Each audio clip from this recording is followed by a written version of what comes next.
Tov, en attendant, J'ai vu un instrument que j'avais reprenons. jamais vu. Reprenons et on est donc à la page dans 13, okay. Makor numéro 109. On avait évoqué ensemble la problématique que Yosef est donc parti, vous vous rappelez, est à Hebron, est parti à Dothan. Il y a eu cette réalité au bout du compte de colère des frères. Ouais. Il n'est pas encore arrivé auprès d'eux, mais de toute façon, ils l'ont déjà exclu, si je puis dire, de leur fréquentation avec Yosef. Voyons d'abord les versets ensemble. Accord numéro donc 109. Vaïrou oto merachok ou beterem ikra velehem ve'itnaklu oto le'amito. Ok, donc il le voit merachok. Il est loin d'eux encore. Il ne s'est pas encore approché d'eux. Beterem ikra, avant même qu'il s'approche d'eux, ve'itnaklu oto le'amito. Donc ils sont déjà engagés. Pour le tuer. Vayamru ish elechav, ine, ba'al achalomot ala zeba. Première question qui s'impose. Donc d'abord, évidemment, ils étaient prêts à le tuer alors qu'il n'est pas encore vraiment près d'eux, mais ils sont déjà en train de se préparer pour le tuer. Deuxième question, on ne dit pas qui est engagé à vouloir tuer Yosef. On pourrait considérer que peut-être tous les frères sont engagés. On va voir. En tout cas, il est dit cependant que Vayomru Ish el Echav, ça veut dire que vous avez certainement deux frères en particulier qui ont ce mépris absolument terrible pour Yosef Hatzadik désormais, qui sont prêts au bout du compte à fomenter cette révolte contre le frère. Baal Achalomot Alazé. Il y a un mépris dans ces rêves. Est-ce que c'est réellement un mépris? Pourquoi est-ce qu'il Attends, ça c'est au début, c'est avant? C'est la suite de ce qu'on a fait la semaine dernière. D'accord, mais qu'est-ce que tu nous expliquais que ce n'était pas du mépris, que c'était de la... C'est lui qui est révolté, qui leur apparaît révolté. Il n'est pas révolté, il est dans le droit chemin. Non, je parle des frères maintenant, je ne parle pas de Yosef. Mais pour les frères, c'est lui qui est un révolté. Non, mais le fait est, c'est que maintenant, comme on dit, maintenant apparaît concrètement le drame. Mais lui, c'est un danger. Ce que je veux dire, c'est qu'il représente un danger pour ce qu'ils ont organisé. Mais c'est l'heure. Mais le fait est, c'est que de toute façon, ils ont prévu de le tuer. D'accord? Oui. Et ça somme évidemment une question colossale. Ils ont prévu de le tuer parce qu'il est une menace pour le. C'est ce qu'ils ont compris. Ils ont mal compris, mais tout à fait. Et le fait est, c'est que pourquoi est-ce qu'ils disent au bout du compte ce rêveur? D'accord? Il aurait pu dire Yosef ou il arrive, ou Magia. Pourquoi Baal Achalomot Azé? Qu'est-ce qu'ils sont en train de dire? Qu'est-ce qu'ils veulent dire? Il faut référence au rêve que... Justement, mais dans ce cas-là, si au bout du compte, ces rêves sont inconcevables, sont faux, alors on n'a aucune crainte à avoir. On avait vu ensemble qu'il y a quelque chose de vrai dans ces rêves. Oui, mais... Il commence à me fatiguer, le chien. Ouais, moi aussi, c'est marrant. J'ai des rêves en même temps où je l'attrape avec un lasso. C'est tout. Mais le chien, il commence un truc, ça commence un petit peu à me. Voilà. C'est marrant, moi aussi. Je suis navré. Hein. Non, ça y est, mais tant pis. Mais. Tant pis, mais. C'est pas grave. Tom, je poursuis. En tous les cas, Vayomer Ish El Echav, Ini Baal Achalomot Ala Zeba. Je poursuis. C'est pas grave. Veata. Donc, on va désormais. Lechou. Venargeu. On va le tuer.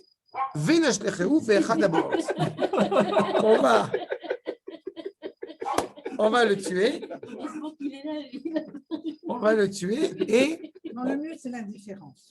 Oui, mais. Non, mais ça, c'est excellent. Ça y est, c'est fini. C'est fini. Alors, non, voilà.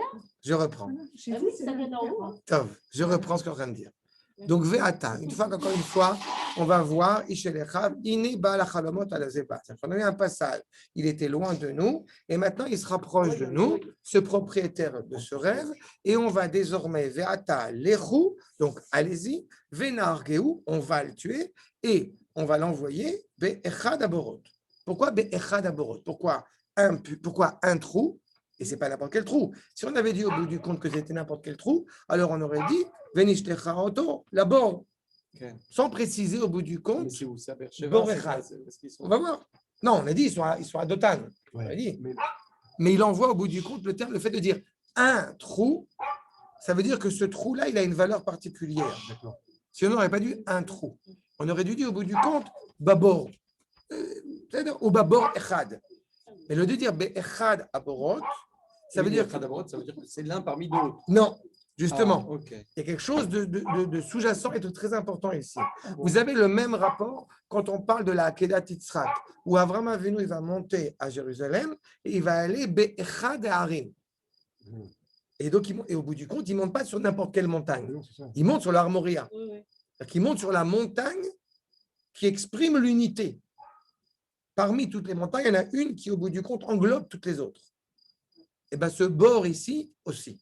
Et pourquoi un bord? Pourquoi pas un puits? Pourquoi pas un BR? Il y a une entre un bord et un BR. Ah, j'ai pas... On va voir ce que ça implique. ah oui, BR, c'est puits. C'est puits. Voilà. Bord, c'est un trou.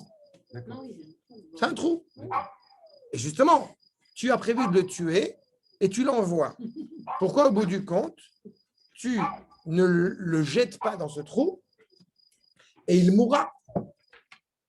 La démarche aussi est quand même assez étrange. C'est ça. c'est très bien. On va voir, on va essayer de comprendre ça. V'amarnu chayara, justement, achaltahu, venire mayu chalomotav. Et au bout du compte, Oui. il y a une vraie question. Est-ce qu'on le tue de nos propres mains? Est-ce qu'au bout du compte, c'est un chien? C'est une bête.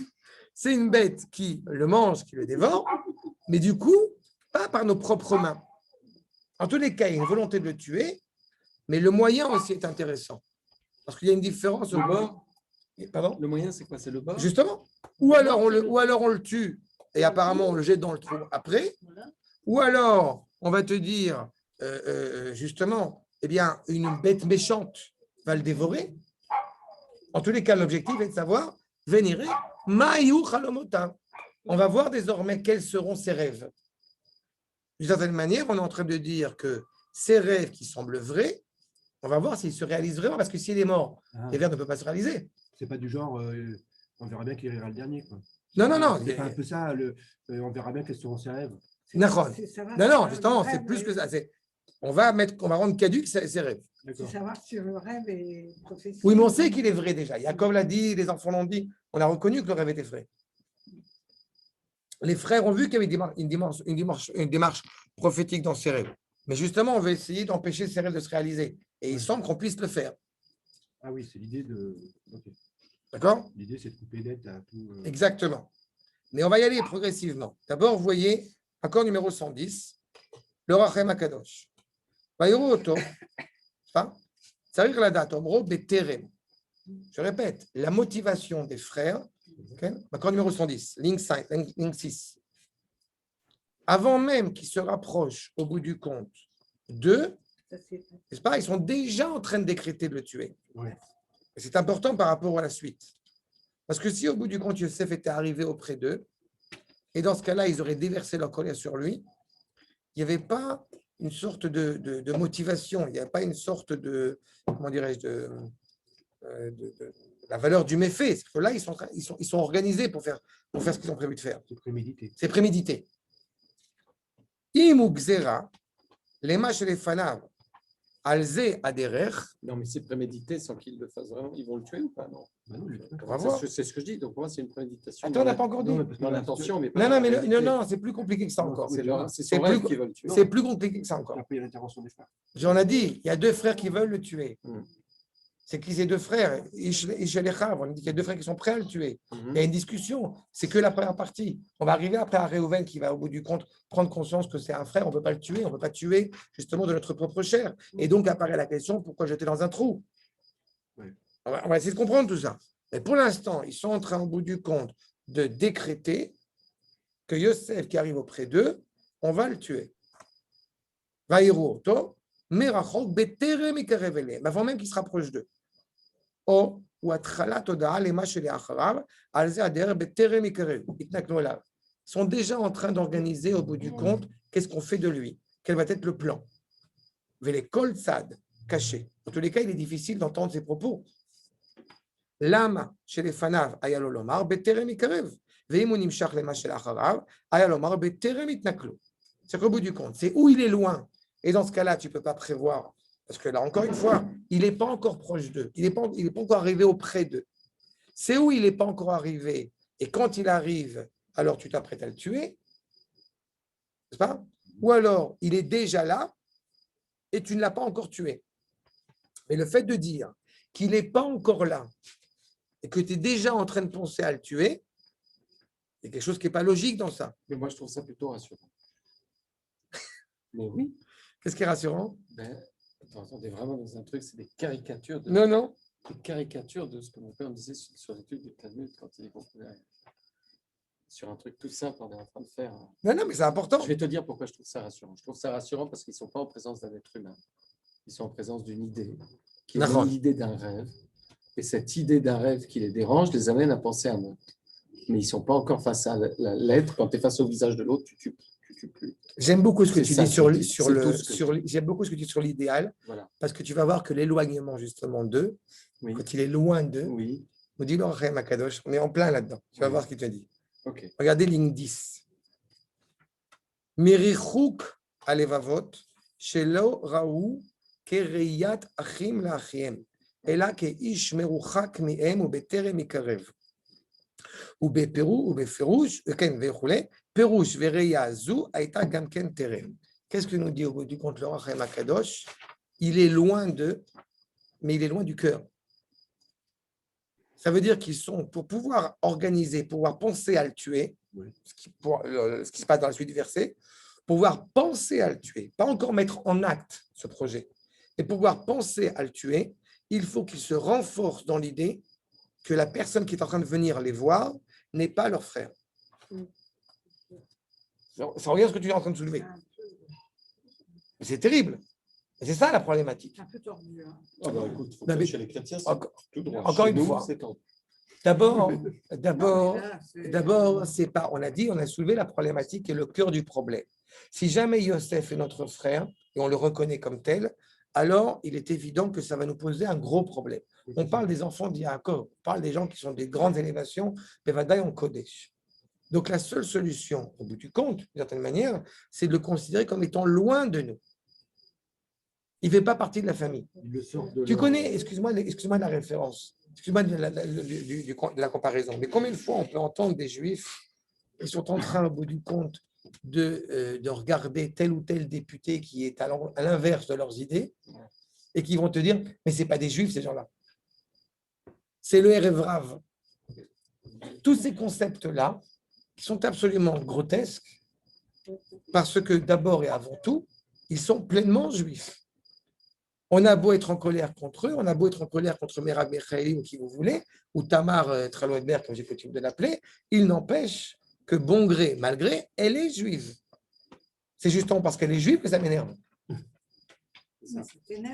Mais c'est justement parce qu'elle est juive. Oui, mais tu comprends la problématique. Ça veut dire que on est en train d'évoquer une idée que j'ai absolument besoin, d'une certaine manière, pour me rassurer, dans certains milieux, de la considérer comme étant en dehors du peuple. C'est parce qu'on a un besoin d'être un peuple. Effectivement, le fait exactement. C'est ce qui se passe. On va dire, et c'est ce qui se passe. Sauf que là, encore une fois, et c'est là où c'est d'autant plus fondamental, c'est que le peuple est en train de se constituer. Et qu'on a déjà expliqué ensemble le fait que, de leur point de vue à eux, Yosef semble mettre en danger la cohésion de ce peuple qui se construit. Donc, il faut qu'on le reconnaisse comme étant en dehors de notre peuple, loin du cœur, pour qu'on puisse justement avoir la force de le tuer. Maintenant, comment on va le tuer? Regardez le Ramban, d'accord, 111. Veitnaklu otole amito. Donc, on va lui tomber dessus avec un objectif clair, le tuer. D'accord?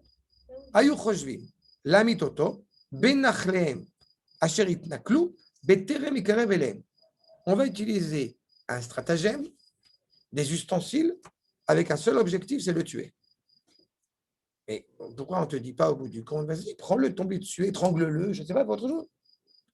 Velo itztachu lishpor damo beyedehem. Mais ils n'ont absolument pas envie de verser du sang, de leurs propres mains. C'est intéressant ce de produire. C'est-à-dire que malgré toute la colère, malgré toute la haine qu'ils ont à l'égard de Yosef, il n'empêche qu'ils ne veulent pas commettre, entre guillemets, directement un meurtre. Alors, est-ce que c'est parce qu'ils sont réticents à commettre un meurtre ou simplement ils ne veulent pas salir les mains?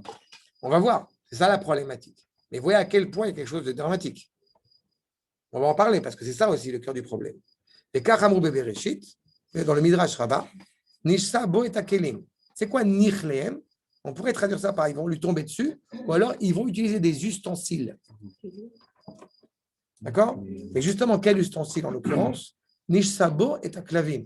Par hasard, quand j'ai rigolé tout à l'heure sur la bête féroce, on va lui envoyer des chiens. Veoulai, t'as calmé ça. Veoulai, Asuken, Velo Alta Beyadam. Ils voulaient envoyer des chiens. Les chiens vont le dévorer, il n'y a plus de problème. Seulement, ils n'ont pas eu accès à ces chiens. Les Kacher Raouki Karovelehem, Velo Yuchlula Mito Benichlem, Amrou Ishelechav, Ineba Elenu, Veatan Argenu Vanachnu. Ça veut dire que leur position de départ était qu'il était suffisamment loin pour lui envoyer au bout du compte des chiens ou ce que vous voulez, mais qui restent loin de nous. Maintenant, on voit qu'ils n'ont pas réussi dans cette manière-là. Et maintenant qu'ils se rapprochent de nous, alors on va s'en occuper nous-mêmes. C'est pour ça qu'ils étaient éloignés. Je vous rappelle qu'ils étaient partis loin de Yaakov pour, entre guillemets, épancher leur colère. Mais Yosef, je vous rappelle, va chercher ses frères, malgré tout, il va après eux. Il est constamment attiré par ce lien de fraternité avec ses frères, peu importe le prix qu'il est prêt à payer pour ça. Mais Yaakov, il pense quoi de cette colère? On avait dit la dernière fois que Yaakov, c'est lui qui envoie ses frères dans la volonté, avec la volonté d'essayer de réparer, de mettre en place cette dimension de fraternité. Il sait pertinemment qu'elle est complexe. Mais il sait aussi que le cheminement du peuple juif ne permet pas d'autre choix, ne permet pas d'autre alternative. Donc il envoie Mashlom Arecha, va voir tes frères, va essayer de résorber cette situation avec tes frères. Maintenant, donc, puisque ça ne marche pas, Ve'ata, désormais, Na'argenu Anachnu, on va le tuer nous-mêmes. On n'a pas encore dit qui est profondément motivé pour le tuer, mais on va y revenir là-dessus. En tous les cas, il faut qu'on le tue.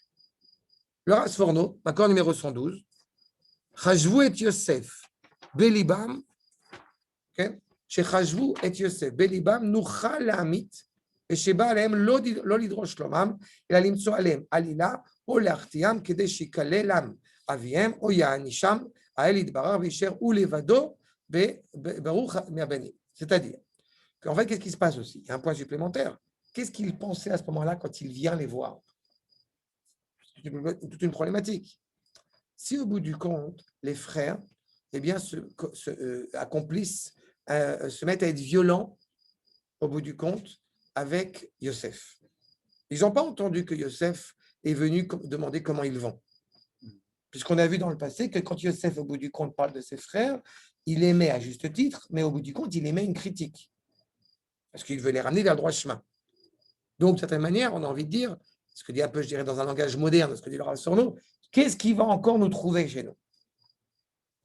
Qu'est-ce qui va encore venir nous chercher des noises? Et à ce moment-là, puisqu'ils n'ont pas entendu que Yosef veut demander comment vont-ils pour essayer de retrouver cette paix, alors il y a une vraie inquiétude.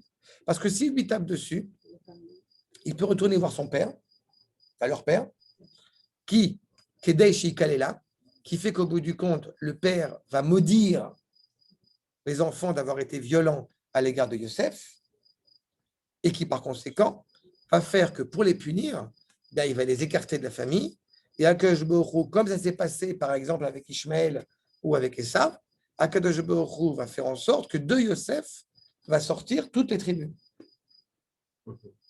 C'est-à-dire qu'il y a vous voyez encore une fois la vraie inquiétude. La vraie inquiétude vis-à-vis du père, la vraie inquiétude vis-à-vis de l'appartenance à ce peuple d'Israël qui est en place ici. Maintenant. Mais ça veut dire qu'ils remettent complètement en question la présence d'Akadosh Baruch Hu.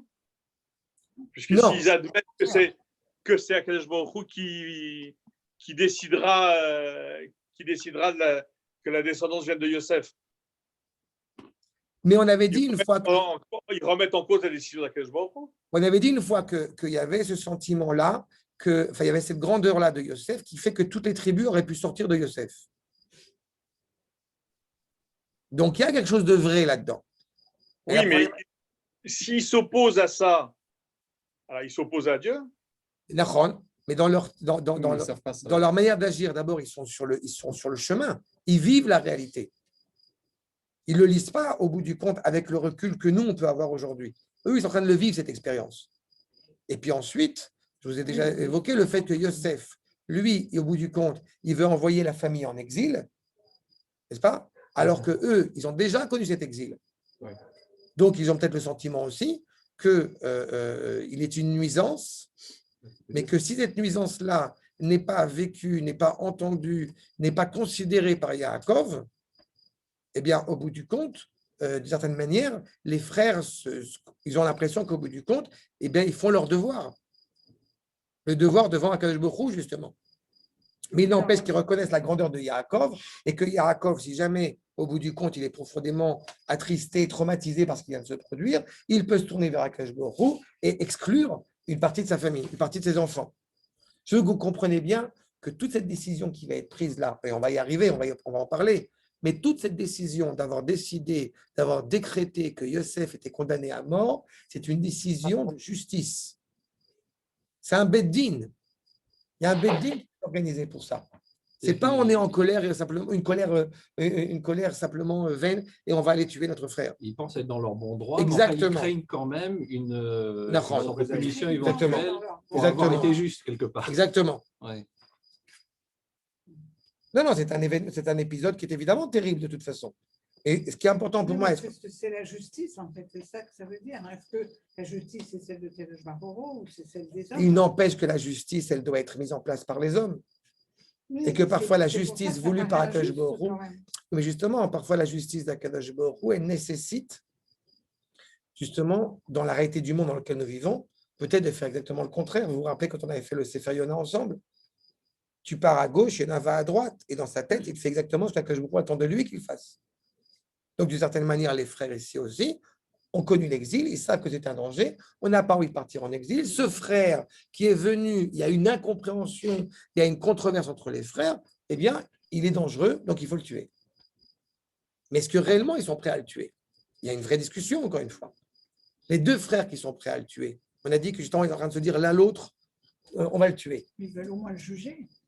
Il faut qu'il soit jugé pour pouvoir être tué. Oui, Il a fait. peut-être Mais ils que l'ont c'est ça qu'ils veulent. jugé déjà. Ben oui, il se juge lui-même par ce qu'il dit. C'est vachement émouvant quand même. C'est très très beau. C'est très beau. Et ce qui les rend en plus dingue, c'est que c'est leur frère. Et pas n'importe quel frère, c'est un plus doué. C'est ça qui les rend fous. Ça vient d'eux-mêmes. Et l'application, sûr. C'est un danger terrible qui vient Et vous de l'intérieur. comprenez à quel point la discussion, elle peut paraître délirante, mais elle est foncièrement pointilleuse, comme je disais tout à l'heure. Je suis obligé de le considérer comme si ce n'était pas mon frère pour que je puisse le condamner, parce qu'il y a une problématique. Il faut se rendre compte, encore une fois, vous savez, je suis navré de remettre ça sur le tapis, mais de part et d'autre, on a entendu cette dernière semaine des discours absolument ahurissants. Quand on a parlé de ces juifs qui ont été décimés à Méron et que vous avez un journaliste, un abruti de gauche, qui vous sort au bout du compte, je me sens pas, c'est pas mon peuple. Ah oui. Ah, il y a quelqu'un qui a dit ça. Oui, bon, peu importe. Ouais, Mais sur le fond, c'est un abruti. D'accord? Je ne suis pas en train de dire que de l'autre côté, il n'y a pas aussi des problèmes. Malheureusement, on connaît la problématique de cette Non, mais globalement, ce qui de se passe, c'est qu'il y a une grande solidarité et que là, Mais c'est ça qui est très bien. C'est pas tellement C'est- qu'il est ce mec, c'est une aidé, exception. Ça, c'est fascinant. Oui, non, mais évidemment. C'est pour ça que j'ai dit, c'est un abruti. Je ne vais pas dire Oui, que lui, en l'occurrence, qui pense que ça serait passé en Chine ou à Méron, il aurait eu autant de peine, on comprend que, bon, voilà, il y a un petit décalage, c'est pas grave. Mais malgré tout, ce qui est absolument terrible, c'est que cet abruti, ben, je l'aime quand même. C'est ça qui est impressionnant. Il est vraiment abruti. Mais j'ai l'interdiction de me réjouir. Comme si les jamais- mecs de Méron qui ont craché sur les soldats. Bien sûr. Mais évidemment, mais tu me connais, Arnaud, c'est pas la question de. Non, c'est ce que je dis. Oui, mais c'est bien. Ça veut dire qu'à de la limite, c'est de la justice. Est-ce qu'elle doit être celle de Kadosh Baruch Mais la Hu ou justice, celle des la hommes, justice, parce que encore une finalement, fois, tout est telle qu'elle est relatif chez évoquée. les hommes. Non, la justice telle qu'elle est évoquée dans la tradition hébraïque, eh bien, au bout du compte, je réitère, elle est intimement reliée à la justice divine. Il n'y a pas de séparation entre la justice divine Non, et la mais justice il des faut hommes. des gens qui portent la justice D'accord. en ayant cette conscience que c'est une justice, la justice de Mais c'est Kadosh pour ça que je te Baruch Hu et pas celle réitère, des Non, hommes. mais c'est pour ça que je te ce que répète. faisait Joseph, c'était complètement révolutionnaire. Il faut essayer de s'imaginer aujourd'hui qu'on est un Rav Aviner ou quelqu'un qui reconnaît un grand de sa génération, qui se met à dire d'un coup pour que le Meshiach arrive, je ne sais pas, un star, il faudrait qu'il y ait un Ram à la tête du pouvoir. Truc de fou. Non, pas Aram. Un Aram. Non, c'est pas ce qu'a dit Yosef. Non. Il dit qu'il faut qu'on aille s'installer chez Non, les Égyptiens. non, c'est pas vrai. Là, Il dit pas qu'il faut aller chez les Non, Égyptiens. c'est pas exact. Il dit quoi alors? Il dit, non, et en plus, alors avec Ram, il faut être très précis là-dessus. Ok. Vas-y, Yosef, il est appelé Ivri. Il se fait appeler Ivri même quand il est en Égypte. D'accord. Yosef est convaincu qu'il est le moment d'aller justement pour pouvoir améliorer le sort de toute cette humanité, d'être parmi eux avec notre identité hébraïque profonde, encore une fois, et d'aller influencer cette humanité. Si tu veux faire une comparaison... Alors, qui Metsuyan. Ce qu'il fait avec les noms juifs. Metsuyan. Comment ça hérisse le poil de tête de gens. Et c'est pas seulement le poil, la question de savoir s'il est temps de le faire ou non, tant que le peuple, justement, n'est pas totalement cohérent sur sa terre. C'est une vraie question. Et il y a une controverse là-dessus avec le Rav Cherki, que je respecte beaucoup, mais il n'empêche qu'il y a une controverse. Et cette controverse, encore une fois, elle provient de... Sauf que, bon, maintenant, il y a un peuple qui existe. Là, à ce moment-là, le peuple n'est pas encore accompli. Mais les frères avaient raison, en fait, parce que Yosef pense que puisse être étranger, mais en restant juif. C'est ça, c'est ce que je dis. Mais ça marche pour lui. Ne pouvaient pas. Donc, ça marche pour Yosef. Ça marche pour aussi, en fait. C'est ce qu'on a dit. Ouais. Ça marche pour Yosef, mais ça ne peut pas marcher pour les autres frères. Ouais. Ça ne peut pas marcher même pour ses propres enfants, ça ne marche pas. Oui. Donc, c'est une situation impossible. Bien sûr. Ouais. En tous les cas, nous dit le Midrash dans le coup de Shimonim, accord numéro 113. Shimon velevi achim. Ces mêmes frères, vekula meinam achim, et la achim be'etza. Natnu etza al Shchem. Il faut se rappeler que Shimon et Lévi sont les deux frères qui, quand vous avez au bout du compte, eh bien, Shchem, ce Hmar, comme on dit en yiddish, qui, au bout du compte, a porté violence auprès de Dina, Shimon et Lévi ont dit, t'as touché ma russe. C'est ça? Et Lévi va dire, tu as souillé la sainteté d'Israël. Donc, je t'éclate. D'accord? Ils ont exterminé toute la... Et bon, Rechem, ils ont effectivement exterminé, ils ont tué tous les habitants de Shrem. Arshab. Et ils ont pris ce conseil-là. Et Rivou. D'accord? Et ils ont totalement, encore une fois, détruit la ville. Ça, c'est un sujet à part entière sur la question de Shrem et ça, mais qui ne soit pas non plus dit sur ce point de Shrem, qu'il y avait, que c'était un problème, ce n'était pas un problème. La motivation était peut-être problématique, motivée par la colère. Mais l'acte en lui-même était un acte tout à fait justifié. Oui, mais c'est très bizarre. Jacob, il a quand même... il n'a pas tout à fait validé. Quoi. Il remet en cause dans la paracha de Vaïchi le fait que, je n'ai pas prévu d'en parler, mais c'est une parenthèse, une toute petite parenthèse de Hashem. Yaakov n'a pas validé la motivation avec laquelle ils ont agi comme ils ont agi. Mais l'acte en lui-même n'est pas remis en cause. C'est la nuance. Tu peux il l'a prouvé a priori. Exactement. Il a prouvé a priori, mais a posteriori, ça a été un problème. Ça veut dire que, comme j'ai coutume de dire, que tu ne peux pas mener un État avec des gens qui sont... voilà, on va être un cas très concret et très moderne. On ne peut pas mener un État avec des Marocains. C'est-à-dire, mais on a besoin, la preuve, c'est que Shimon, il est installé dans la tribu de Yehuda, dans le désert, dans la tribu de Yehuda. Quand je pars à la guerre, j'ai besoin de gens qui vont leur donner leur mère, comme dit l'expression consacrée, mais on ne peut pas mener un État constamment sur cet angle-là. N'est-ce pas? Et c'est ça le problème de fond. Mais là, à ce moment-là, justement, Shimon et Lévi, donc dans cette même logique, n'est-ce pas? Eh bien, au bout du compte, ils vont essayer de convaincre les autres frères que c'est l'acte à faire. De la manière qu'ils ont fait avec Shrem, où ils ont convaincu au bout du compte, tous les frères sont partis se battre pour détruire la ville de Shrem. Ainsi, il est dit chez les Marvaïkrou, Shnei Bene Yaakov, Shimon Velevi, Vemnapnu Etza al Yosef, ils ont discuté et ils ont arrivé à la même conclusion à l'égard de ou Bikshu, nous dit le Midrash, Bikshu le Orgo, chez les Marvaïkrou, Ish el Echab, Ineba la Chalomot alazé. Qui c'est ce Ish el Echab? C'est en fait Shimon et Lévi qui ont organisé cette révolte et qui sont au bout du compte convaincus que la seule solution au problème, c'est effectivement de tuer, il arrive, donc venez, on va tuer ce rêveur, on va tuer Yosef. Baveata, lechou, venargeu, venez, on va le tuer. Allez-y et nous allons le tuer. Miayo, qui au bout du compte, si tu dis que par exemple c'est Réhouven, qui voulaient le tuer. Pourquoi est-ce qu'il arrive le Midrash à cette conclusion-là? Si tu dis Meayu, Im Tomar, Reuven, Are Reuven Bikesh la Atzilo. Reuven, on va le voir après, il a demandé à sauver Yosef. Donc, ce n'est pas Reuven. Chez les Mar, Vaishma Reuven, Yatsilu Miyada. Si tu dis Im Tomar, Yehuda, Are, Ma Betsa, Kinarog et Achinu. Yehuda, qu'est-ce qu'il va dire? Comment est-ce qu'on peut le tuer? Comment est-ce qu'on peut verser le sang de notre frère? Regardez ce qui est en train de se produire. Chacun des frères, par là même, est en train de commencer à réaliser son rôle. Yehuda, quand il dit on ne peut pas tuer notre frère, qu'est-ce qu'il est en train de dire? Il est en train d'assumer son rôle de dirigeant politique de la famille. C'est exactement ça. Achab, Veim Tomar, Bnei Ashfachot, si tu dis qu'au bout du compte, les fils de la servante, c'est eux qui ont été motivés pour le tuer, Veunar et Bnei Bila, donc eux, ils étaient d'Afka du côté de Yosef, puisqu'il les a protégés. Donc, ce n'est pas eux. Et là, Miem, et nous dit le Midrash, Zé Shimon Velevi. Ainsi qu'il est dit, Bahem, Shimon Velevi, Achim. Et c'est pour ça que, pour reprendre la question que tu m'as faite, que tu m'as demandé sur Shimon et Lévi, quand Yaakov va bénir Shimon et Lévi, il demande expressément que Shimon et Lévi soient séparés. Ensemble, ça devient insupportable. Eux sont les frères, ils sont les fils de Léa. Ok, pétard. Ok. Les deux sont les fils de Léa. Donc ils sont.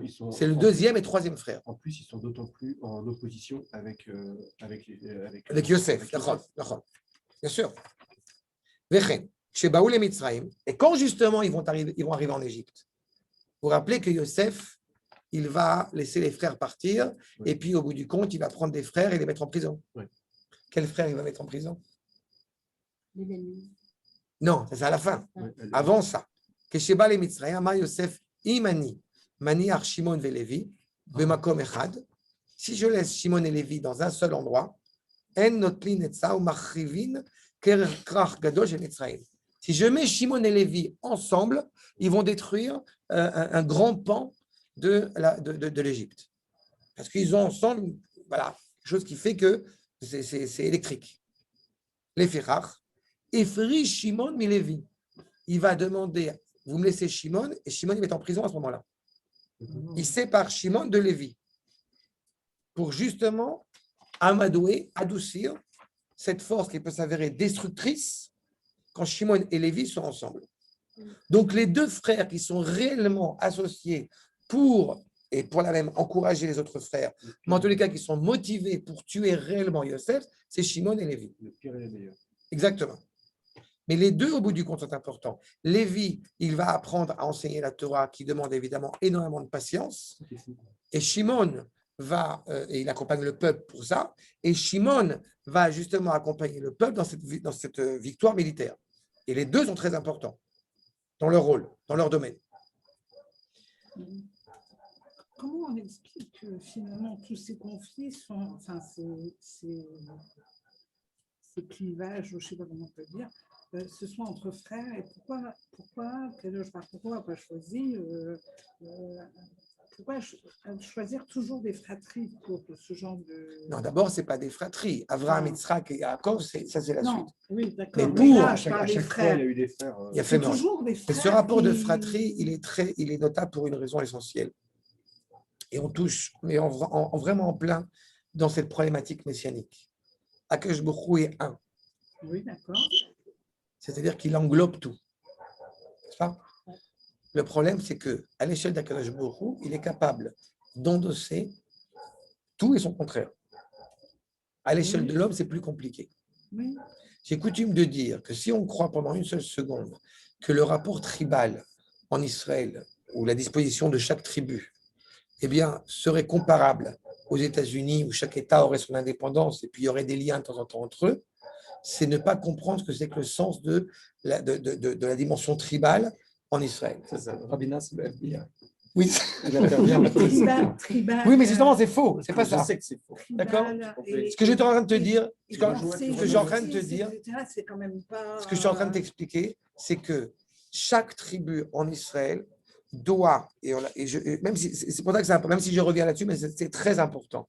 chaque tribu en Israël doit réaliser pleinement son identité C'est ça. authentique propre. Parce que joue une fonction au sein du peuple. Exactement. Mais son identité propre ne peut pas se réaliser sans que l'autre réalise aussi son identité propre. Non, mais il y a autre chose. C'est que pour répondre à ta question, Sylviane, c'est parce qu'il ne peut pas y avoir de fonction sans qu'on soit frère en plus.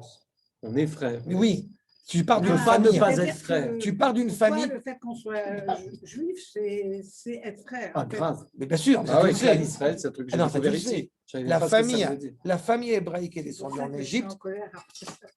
La famille hébraïque, Parce la que famille, sinon, hébraïque- la famille Non, tu hébraïque va plaisantes sortir, pas. la famille hébraïque va arriver en Égypte et il va en sortir de ça un peuple. Mais c'est une famille.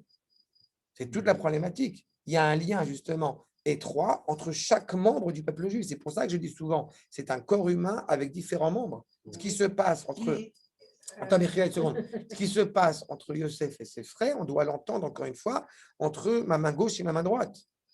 C'est ça qui doit être entendu. ça, je comprends Et c'est pour bien. ça que la dimension fédératrice américaine, elle n'est pas représentative de ce qu'on est en train de parler. C'est toi qui fais la comparaison. Non, j'ai entendu plusieurs fois des Ah gens qui ouais disent, ouais. Non, Non, parce qu'ils sont tous pareils. Oui, c'est ça, au bout du compte.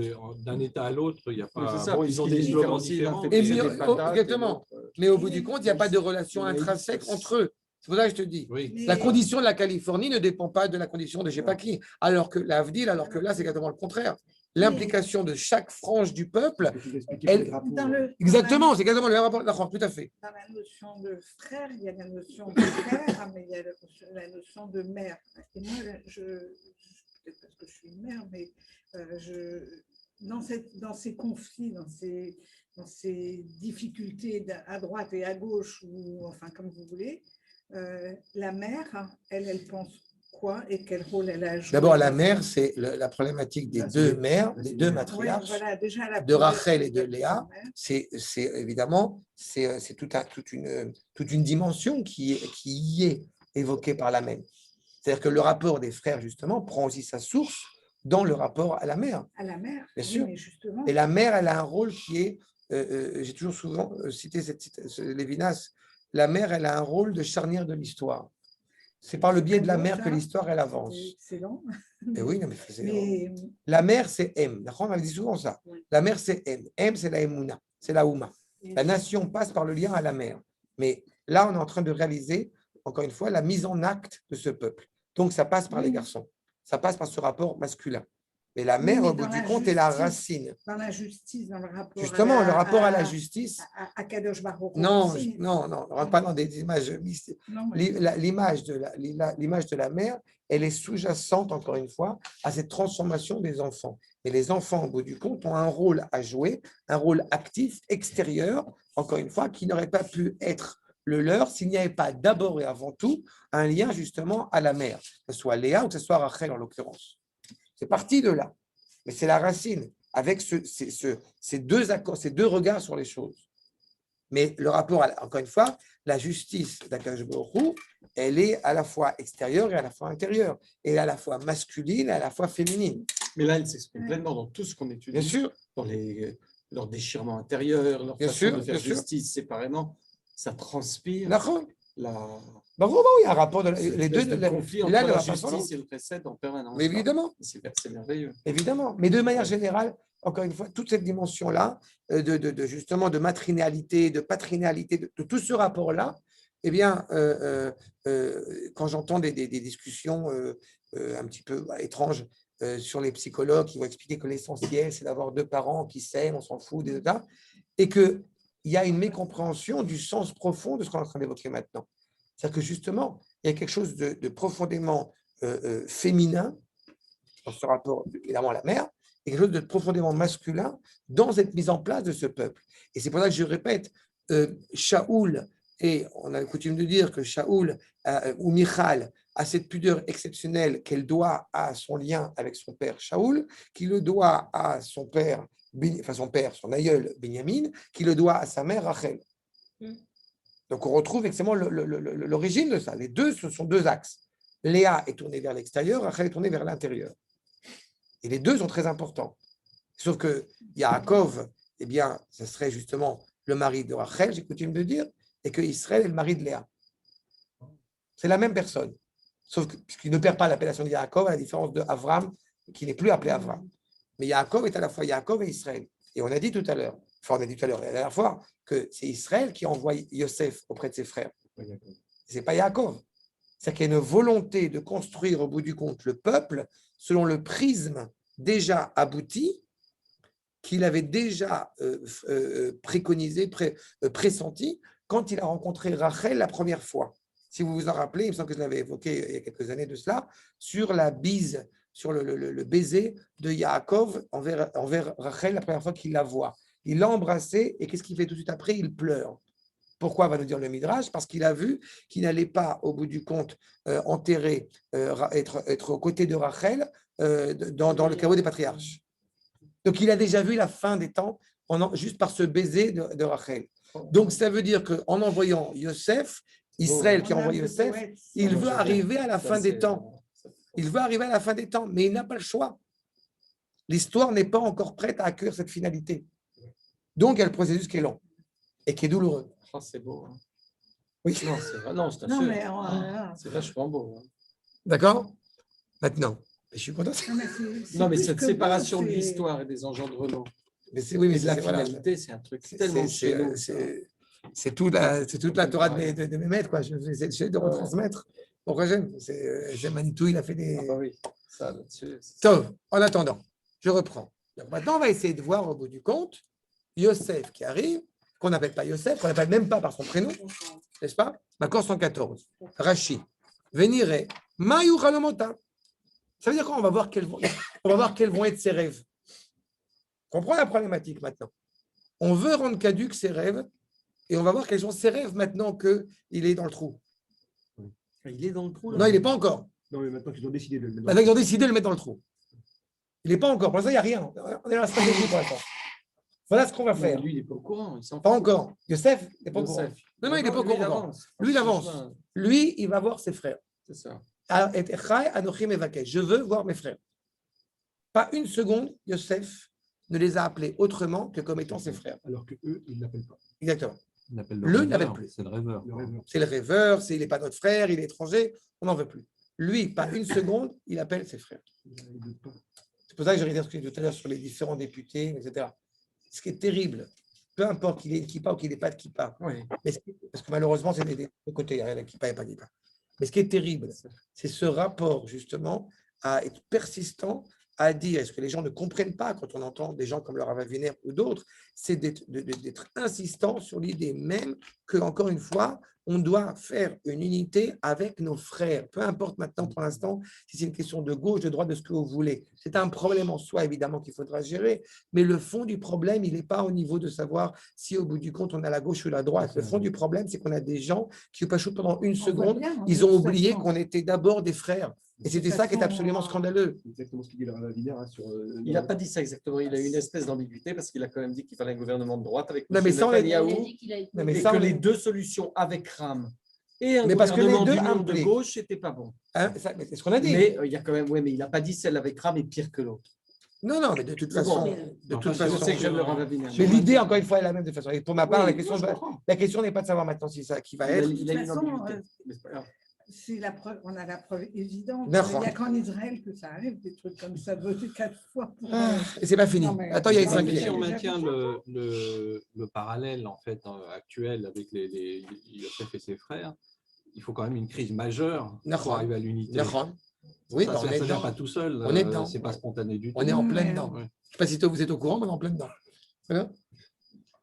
Et je ne veux pas être, comment dire, un avisam, je ne veux pas être un prophète, je ne suis pas prophète, Non, mais je ne veux pas être un prophète qui annonce des mauvaises choses, mais ce n'est pas fini. Mais il n'y a pas d'exemple où on n'est pas obligé de passer par Une crise une majeure. crise existentielle pour arriver à quelque chose. Pas à On la peut fin pas des faire temps. ça tranquillement. Pas à la fin des temps. Tranquillement. C'est pas- On est à la fin des temps, donc on ne peut plus faire comme ça. Non, oui. Mais ça ne s'est jamais vu non plus. Pardon? Ça ne s'est jamais vu dans l'histoire non plus. Oh non, on a eu des histoires sympathiques quand même. N'oublie pas qu'on a eu des histoires quand même entre quand même le royaume d'Israël et le royaume de Yehuda qui se tuaient mutuellement. Donc ça va quand même. Même si on a des problèmes, on a un seul gouvernement, c'est déjà pas Il y a mal. eu combien de morts? D'ailleurs, on n'a n'est pas de encore, gouvernement, mais- on n'est pas encore en train de faire 2 États. Ah non. Tu te rends compte Donc il y a quand même quelque chose de positif. Ça aurait pu être Deux pire. États pour un peuple. C'est ça. Que deux des multiplications des états. mais tu comprends la problématique. C'est ça. On l'a déjà dit souvent. L'indice de toute La Jordanie et Israël, non? Pardon? Il y a la Jordanie et Israël, non? Non. La Jordanie, c'est Israël aussi, mais ça, j'aime. Ouais. En tous les cas, le fait est, c'est qu'effectivement, il y a cette problème, encore une fois, d'être l'indice de l'humanité. Et toutes les discussions qui posent, c'est la question, au bout du compte, que se pose l'humanité au niveau de son identité. C'est pas shoot que on est en plein là-dedans. Mais on a la fin des temps, donc évidemment, c'est compliqué. Et au risque de me répéter, le Ben David étant sur le chemin, au risque de me répéter, le Ben David est en chemin, mais le peuple n'est pas prêt à l'accueillir. Donc, par conséquent, c'est compliqué. Pourquoi il ne sera pas prêt? Mais pourquoi? Regardez comment les gens se comportent. Plus on approche. Je ne sais pas, moi, j'ai cru comprendre qu'il y avait quand même un maître à bord qui s'appelait Akadosh Baruch Hu, qui était quand même à la base de tout. Et que si au bout du compte, les autres nations n'ont pas ce privilège, nous, on l'a. Ça veut dire que quand tu me dis ça ne va jamais se faire, je ne peux pas y croire. Mais quand tu me dis ça va se faire difficilement ou douloureusement, je sais un truc, c'est que j'essaye du mieux que je peux de faire ce que moi j'ai à faire. Oui, non. C'est tout. Non, mais je dis moi, pas moi personnellement. Chacun, au bout du compte, on essaye d'avancer dans ce processus et d'essayer de l'adoucir le plus possible en essayant de donner des réponses, encore une fois, à ce qui doit être. Ça veut bien dire qu'on est en attente d'une crise majeure pour. Mais qui était déjà annoncé dans le traité de Sota et le traité de Sanhedrin. On n'est pas en attente. Oui, mais bon. On est dans l'attente A, pas dans l'attente A. Oui, C'est compris ce que vous voulez dire. Peut-être je ne parle plus très bien. Non, j'ai compris, l'attente active. Dans tous les cas, Bon. pour l'instant, revenons à l'origine, quand même. Non, mais j'ai compris que c'est l'attente, pas une tente. Non, l'attente A, la tsipia. Non, mais J'ai compris ce qu'elle a voulu dire. Pas l'attente de ça. En tous les cas, Veine. Donc je reprends. Nire mayu chalomotav. Nous dit Rashi. Amar Rabbi Yitzhak, mikra ze, omer dersheni. Ce qu'il est en train de dire, au bout du compte, est lourd de sens, dire le Rav. Roi HaKodesh, omeret ken. Il y a un souffle de sainteté. Je réitère ce que j'en ai dit dans le passé. Ils sont convaincus, ils sont conscients de la valeur du rêve de Yosef. Ils sont convaincus que Yosef est capable de prophétiser. Donc, en disant, au bout du compte, voici on va voir quels seront ses rêves maintenant. Ken omrim nargeu, on va le tuer. On va voir quels seront ses rêves. Nire davar miyakum o shelachem o sheli. Au bout du compte, quand on va le tuer, on va voir au bout du compte qui a réellement la sainteté, qui a réellement la prophétie. C'est Est-ce extraordinaire. que c'est eux ou c'est moi? Tu sais, dans les chroniques martiennes, je ne connais pas, c'est un classique. Ils tuent le mec qui leur dit qu'il y a des martiens parce que le mec leur dit c'est faux et et à la fin ils se tuent eux-mêmes pour ne pas y croire. C'est-à-dire qu'ils pensent qu'en le tuant, ils vont tuer le rêve. Oui. C'est extraordinaire. C'est sûr.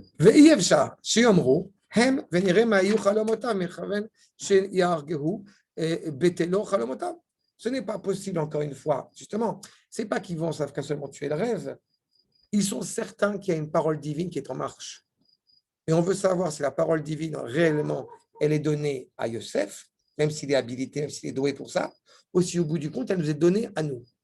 Ce n'est pas supprimer la dimension prophétique. C'est de supprimer peut-être la dimension prophétique qui semble être chez Yosef. Mais alors, c'est quoi? C'est une question d'ego? Non, jaloux, non, pas du tout jaloux. Alors pourquoi? Pas du tout jaloux. Alors pourquoi? C'est parce qu'on a dit que le rêve qui est proposé par Yosef semble inexact, Ah, d'accord. semble incohérent par rapport au projet divin. Le rêve va se rétablir dans son droit chemin. Exactement. Ok. D'accord? Ah, dis donc, subtil. Hein? D'accord, c'est clair. Ouais, enfin, c'est clair. Il faut faire un chemin pour le croire. En fait. Mais parce qu'encore une fois, on parle des enfants de Jacob. J'ai toujours évoqué cette problématique-là. Il faut rentrer dans le contexte où vous avez une parole divine qui est retranscrite dans la Torah et qui, par conséquent, aux yeux des acteurs, si je puis dire, aux yeux des protagonistes, je parle dans ce langage-là, qui sont présents dans cette parole, mais la prophétie est une évidence. D'autant plus à l'époque de Yaakov, mais la question ne se pose même pas. Le fait que Akadosh Baruch Hu ne nous parle pas directement, c'est ça qui est inconcevable. On peut vouloir tuer un prophète quand on est soi-même oui, mais un prophète. Il faut savoir que c'est un prophète. Il le sait. Jamais. Justement, mais là, à ce moment-là, on n'est pas. Non, mais là, on n'est pas dans le prophète, on n'est pas dans le doute ici à ce moment-là, puisque la parole est donnée. De ça. Ils le savent qu'il a le roi HaKodesh. Mais il a du mal à comprendre le roi HaKodesh. Et son implication d'avoir mal compris le roi HaKodesh nous met dans une situation compliquée. Et puis surtout, c'est ce que tu disais sur le fait que Akadosh Baruch Hu comprend tout, une chose et son contraire, qui pour lui ne sont pas son Exactement. contraire. Pour lui, ce sont des choses qui vont ensemble. D'accord. Mais eux, ils le voient comme un Ben oui. contraire. Donc Ben ça oui. les rend fous. D'accord. C'est ça. C'est un peu comme notre relation aux femmes. Pour nous, les hommes, non, je suis Il sérieux. y a quelque chose de vrai. J'ai pas pensé ensemble, mais c'est ça. En tous les cas, Là, je n'ai pas compris. C'est en normal. disant, Ça me rassure. en disant qu'au bout du compte arrive ce rêveur, et qu'est-ce qu'on va en faire, et qu'est-ce qu'on va justement transformer cela. Mhm. Ce qui est intéressant, c'est le Midrash Rabbah. Regardez à quel point on ne pense pas seulement au présent, pour reprendre la remarque que vous aviez, on est en plein dans l'avenir. Le Midrash Rabbah nous dit, d'accord numéro 115, Vayomu ish elechav, ine, ba'al achalomot, voici ce rêveur, Amar Rabbi Levi, c'est quoi au bout du compte? Eh bien, de quoi parle-t-on ici? Nous dit le Rabbi Levi, Ze atid le asiyam le ba'alim. Pourquoi est-ce qu'au bout du compte, ce rêveur-là est dangereux? Mais que ce n'est pas seulement au niveau national, c'est même au niveau spirituel. Le descendant de Yosef, Yerovam ben Navat, qui est un descendant de Yosef Hatzadik, va amener le peuple à se prosterner devant les idoles. Donc il faut le tuer. Ah oui, c'est pour ça que Yaakov, quand il bénit ses petits-fils, il inverse les mains parce qu'il sait que Exactement, c'est problématique. exactement, toute la problématique, tout à fait, d'Ephraïm et de Menaché. Le descendant de Yosef, parmi les rois d'Israël, parmi ceux qui ont été les rois d'Israël, il y en a un qui s'appelle Yerovam. Et Yerovam était quelqu'un de très problématique, puisqu'au bout du compte, il va essayer de couper les chemins qui mènent à Jérusalem, et surtout, il doit encourager les Juifs à servir des idoles. Donc, il va nous transformer en quelque chose de profondément idolâtre. Donc, il faut tuer, comme on dit, Le mal à la source. le mal à la source. Donc, vous voyez encore une fois que pour ne pas partir en Égypte, pour éviter l'idolâtrie, ils sont en train, au bout du compte, d'aller dans ce qui leur paraît cohérent, dans ce qui leur paraît juste. Parce que les propos tenus par ce frère vont amener la catastrophe, sont dangereux. Donc, il faut qu'on le tue. Maintenant, est-ce qu'on le tue? Réponse. Accord numéro 116. Vaishma Réhouven. Verset, donc on suit. Il entend, il écouta Réhouven. Va yatzileu miyadam. Et il va le sauver de leurs mains. Vayomer lo nakenu nefesh. On ne va pas frapper au bout du compte. On n'a pas dit qu'il l'a dit à quelqu'un. On voit que il dit on ne va pas frapper un être humain. On ne va pas frapper au bout du compte cette personne, cette dignité humaine. Il ne toujours pas de son frère. Oui, il n'a pas évoqué. Il dit juste ça. Non, mais parce qu'il y a une Non. progression. C'est vachement beau la progression. Non. Comment il passe d'un être humain et il se rapproche et il se rapproche. On va voir. On va voir pourquoi vachement est-ce qu'il n'a beau. pas dit son frère. Il y a aussi ce problème par rapport à ses frères. Mais tu sais pourquoi? Parce que j'ai un bon rave. Non, non. Ah ben si. Voilà. La question qui la question que j'ai envie de poser avant tout, d'abord, à laquelle on va essayer de répondre, mais j'aime, écrit Vaishma Réhouven. Qu'est-ce qu'il a entendu, Réhouven? On ne dit pas qu'est-ce qu'il a entendu. Qu'est-ce qu'il a entendu? Il a entendu quelque chose pour agir comme ça. Et il le sauve. Il n'est pas en train, au bout du compte, de dire arrêtez, on ne peut pas frapper notre frère, on ne peut pas frapper Yosef. D'abord, il le sauve. Vayatzileu. Mi Adam. Verset suivant. Vayomer Elehem. Réhouven. Ah. Dans le premier verset qu'on vient de dire à l'instant, il dit on ne va pas frapper un homme. Verset suivant, verset Kavbet. Vayomer Elehem. Maintenant, il leur parle à eux. Réhouven. Al tishpechu dam. Ne versez pas du sang. Ashlichu oto elabor. Jetez-le dans le trou. Elabor azé. Dans ce trou. C'est l'oubli. On va voir. Et on ne comprend pas. Et tu lui dis, ne versez pas de sang, mais jetez-le dans ce trou. Et regarde, pourquoi ce trou? Pourquoi pas un trou? Dans les trous. On va voir. Il y a des petits trous, des petits trous. Elabor azé. Asher bamidbar. Dans ce trou qui se trouve dans le désert. Pourquoi le désert? Veyad al tashlichubo. Tu as un ptérodactyle qui vit dans l'immeuble? Un ptérodactyle. Mais ne versez pas, ça dit nous autres. Ne versez pas. Pour le rhume. Ça va, Botaï. Le fait est, c'est qu'on te dit, al tishlichubo, Il y a des sangliers, il y a des renards, il y a plein de trucs là-dessus. C'est tout. Al tashlichu bo leman. Ne levez pas la main sur lui. Al tashlichu bo leman etzel oto mi adam leashivo et la vive. C'est-à-dire qu'a priori, la volonté de Réhouven, semble-t-il, c'est ne le frappez pas, jetez-le dans le trou, dans ce désert, pour qu'il n'y ait personne autour. On va voir ce que ça implique. Mais surtout, le seul objectif de Réhouven, c'est de vouloir le sauver. Pour faire quoi? Les Hachivo et la vive. Pour le ramener au bout du compte vers son père. On va voir pourquoi. Et pourquoi un trou? Et le ramener au sens. Le ramener? Dommage, le ramener. Le ramener dans un sens peut-être. Le ramener à la raison. Non, la Chivo et la vive. Le ramener à son père. Il veut le sauver. Donc le tribunal n'a pas condamné à l'unanimité. Il a fait. On va voir. Mais Réhouven, c'est ce qu'il propose. Réhouven, c'est ce qu'il essaie de faire. Et il faut qu'il suive aussi un certain stratagème, parce que peut-être que les frères ne sont pas prêts à l'écouter. Peut-être qu'ils vont jeter Yosef et Réhouven en même temps, s'il tient un propos qui est tendancieux, à leurs yeux. Vaïka Asher ba Yosef. Voilà, maintenant Yosef arrive. Après la discussion des frères, qui est arrivé à la conclusion que Réhouven voulait de toute façon le sauver, et jeter dans le trou, Vaïka Asher ba Yosef elechav. Voilà. Yosef arrive auprès de ses frères. Qu'est-ce qu'ils font? V'yafshitu et Yosef. Et kutnato, et kutnat pasim asher ala. Oh, c'est bien compliqué. Yosef arrive auprès de ses frères. Qu'est-ce qu'ils font? Ils le déshabillent. Ils lui ôtent sa tunique. Ah, on a compris sa tunique. Pourquoi tu dis au bout du compte sa tunique, la tunique pasim qu'il a reçue de Yaakov, et tu rajoutes qui est sur lui? On a compris, elle est où la tunique? Qu'est-ce que tu veux dire par là? Donc, une fois qu'ils ont fait cela, Vaïkrou, donc ils le prennent, Veyashlechu, Oto, Abora, et ils le jettent donc vers ce trou, vers Abor Rek, En Bomaïm. Et ils le jettent dans le trou, et on a besoin de nous préciser aussi, encore une fois, que dans ce trou, eh bien, il n'y a pas d'eau. D'accord? Pourquoi c'est important de savoir qu'il n'y a pas d'eau? Là, vous savez évidemment que ce qui différencie un bord d'un béher, c'est que le béher, il y a de l'eau, dans le bord, il n'y a pas de trou, il n'y a pas d'eau. Donc, il y a un trou, donc il ne peut pas vivre. Oui, mais à la rigueur, surtout c'est ça, ce que je vais te dire. Il ne veut pas se noyer, surtout. Bah oui. D'accord? Encore une fois, ils l'ont jeté. C'est un petit côté Batman de Nolan. C'est des références à Chemichement. Magnifique ce film. Oui, je te jure, il est très beau ce film. Tu vois? Bon, en tous les cas, vous voyez qu'ils sont arrivés à la conclusion que donc, on ne va pas le tuer, on va le jeter dans le trou. Il temporise en fait, littéralement. Il temporise. De toute manière, oui. Directement, ils veulent le tuer, mais pas. Oui, mais pas. Délicatement. Non, ils veulent le faire taire. Surtout. Ils veulent le faire taire, surtout. Plus que de... Ils veulent l'empêcher au bout du compte de pouvoir agir. Mais maintenant, est-ce que réellement il peut mourir dans le trou? S'il n'y a pas d'eau, peut-être qu'il y a des serpents, peut-être qu'il y a des scorpions. On est dans le désert, ce serait logique. Donc peut-être qu'il va peut-être mourir malgré tout. Réhouven a clairement l'envie de le sauver. Mais les autres frères, au bout du compte, le jettent dans ce trou qui avait déjà été énoncé par Réhouven. On va voir ce que ça implique. Un trou, ça a un lien avec la tombe ou je ne sais pas moi. Pourquoi un trou? On arrive.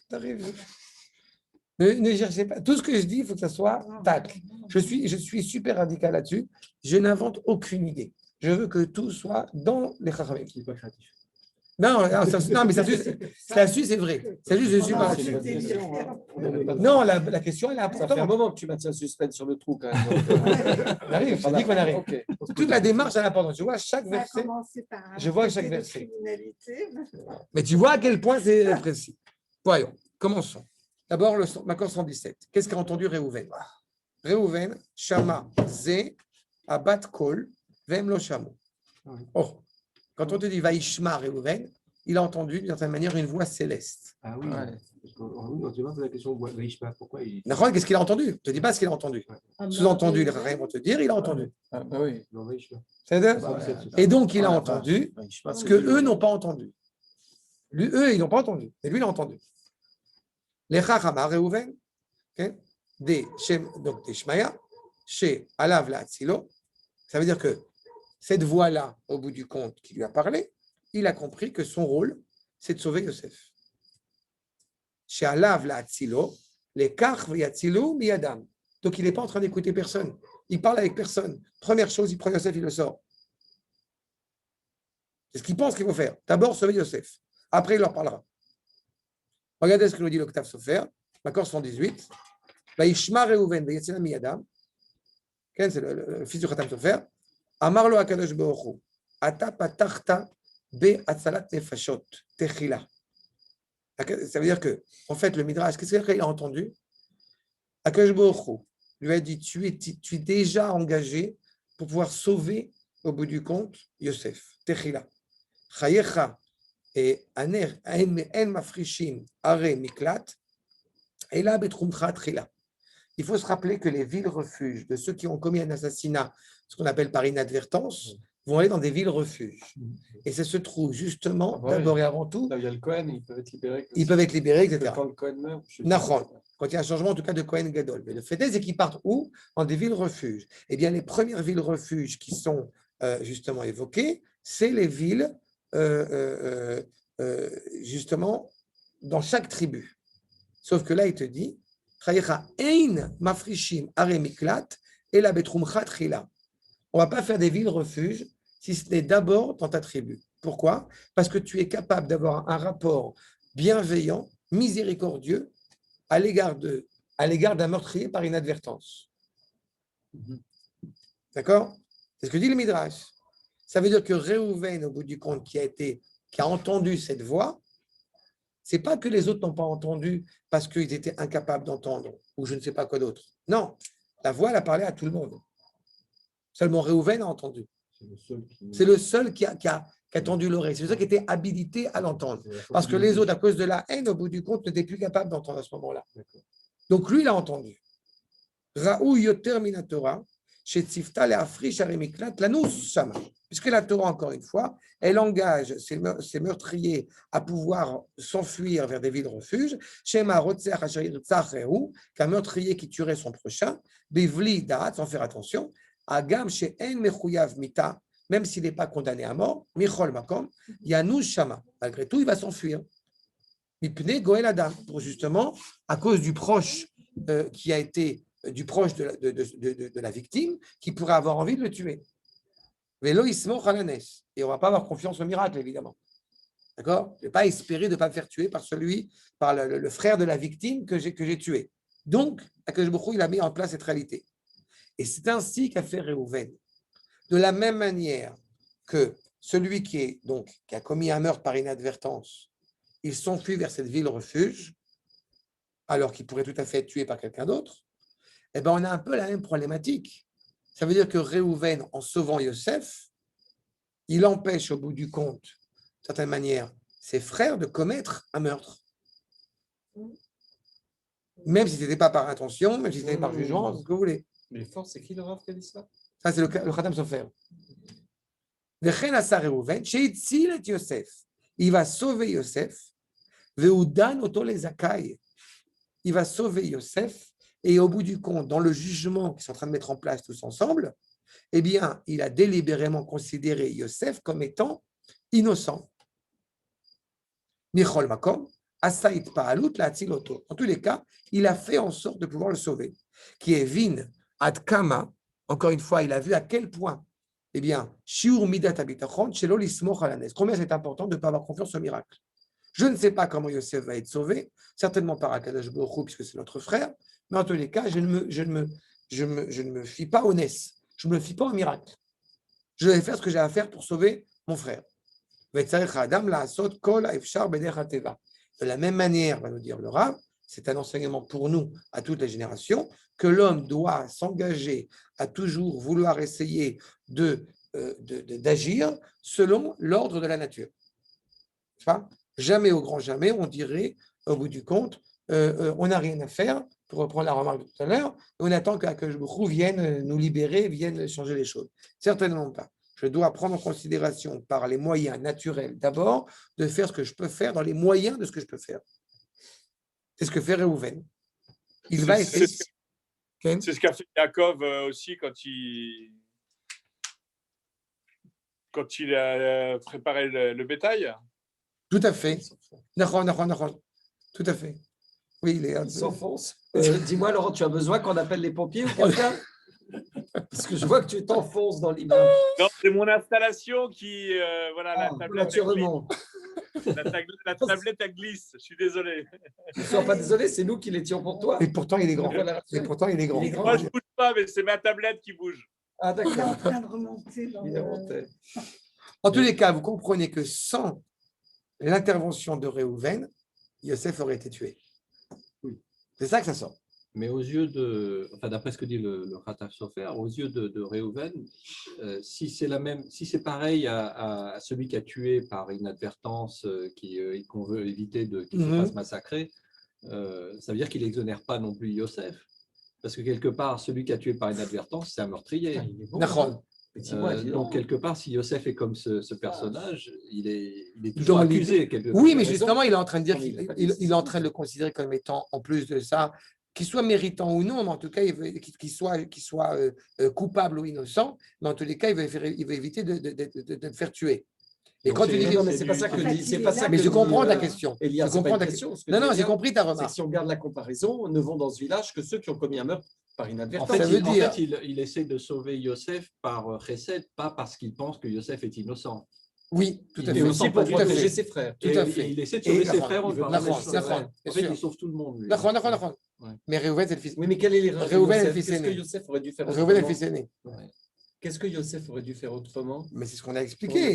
C'est ce qu'on a expliqué, c'est que Yosef, au bout du compte, encore une fois, je vous ai déjà dit, il y a un problème de communication entre les frères. Donc, ce n'est pas qu'il y a un problème chez Yosef ou non, c'est que la réalité, c'est que Yosef, bon, on a dit, c'est un jeune homme qui s'est un petit peu allé à des choses en parlant comme ça, mais d'un autre côté, il devait parler puisque c'est invoqué par Akadosh Baruch Hu. C'est son rôle de prophète. Mais la problématique, c'est qu'il a mis d'une manière. Les propos qu'il a tenus, sont problématiques pour les frères. Mais ça veut dire que malgré tout, il faut essayer de le tuer. Il faut éviter de le tuer. Il a dit dans son rôle, Ça aurait été envisageable, par l'ensemble, je sors une idée, mais ça aurait été envisageable, si ça avait été possible, qu'au bout du compte, eh bien, ou Réhouven, effectivement, le ramène auprès de son père, d'accord? Ou alors, comme ça a été le cas justement avec Caïn et Abel, où il y a une non-reconnaissance de fraternité, et éventuellement, écoute, Caïn, tu vas habiter à gauche, et moi, j'habitais à droite. Ce qui est le cas avec Lot et Abraham. Éventuellement, si ça avait été dans une possibilité comme ça. Mais en tous les cas, il est certain que c'est grâce, effectivement, à Réhouven que Yosef ne va pas être tué. Donc, son intervention est encore une fois fondamentale. Et encore une fois, je vous réitère, Réhouven, c'est le fils aîné. Réhouven qui avait changé les lits à la mort, vous vous rappelez, à la mort justement de Rachel, pour que Léa ne soit pas considérée comme de moindre importance que la servante de Rachel. C'est le même Réhouven qui a fait Teshuvah et qui est en train, au bout du compte, de s'engager à sauver le fils de Rachel. Ouais, c'est ça, oui. J'y pensais tout à l'heure. Vous comprenez que c'est directement lié, encore une fois. Il a été sermonné. Exactement. Et il a perdu, on dit traditionnellement, il a perdu au bout du compte le rôle éventuellement royal qu'il aurait pu avoir à cause de ça. Ouais. Donc là, il est en train de faire Teshuvah, il est en train, au bout du compte, de réfléchir. La Beracha, entre parenthèses, de Réhouven, c'est tu agis de manière impulsive. Et justement, vous voyez qu'il n'agit pas de manière impulsive. Là. Ou alors, son impulsivité, elle est là, mais son impulsivité, là, elle est bienveillante, elle est bienfaisante. Parce que c'est par impulsivité qu'il a agi directement, il a entendu la voix, hop, il l'a sauvé.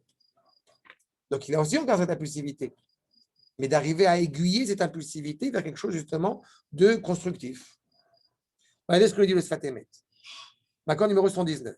Loule etzat Réhouven, ayane rag beyadam. Ok, ça c'est clair, ce qu'on a dit à l'oral. S'il n'y avait pas eu justement donc, le conseil de Réhouven, eh bien, il aurait été sauvé par leurs mains.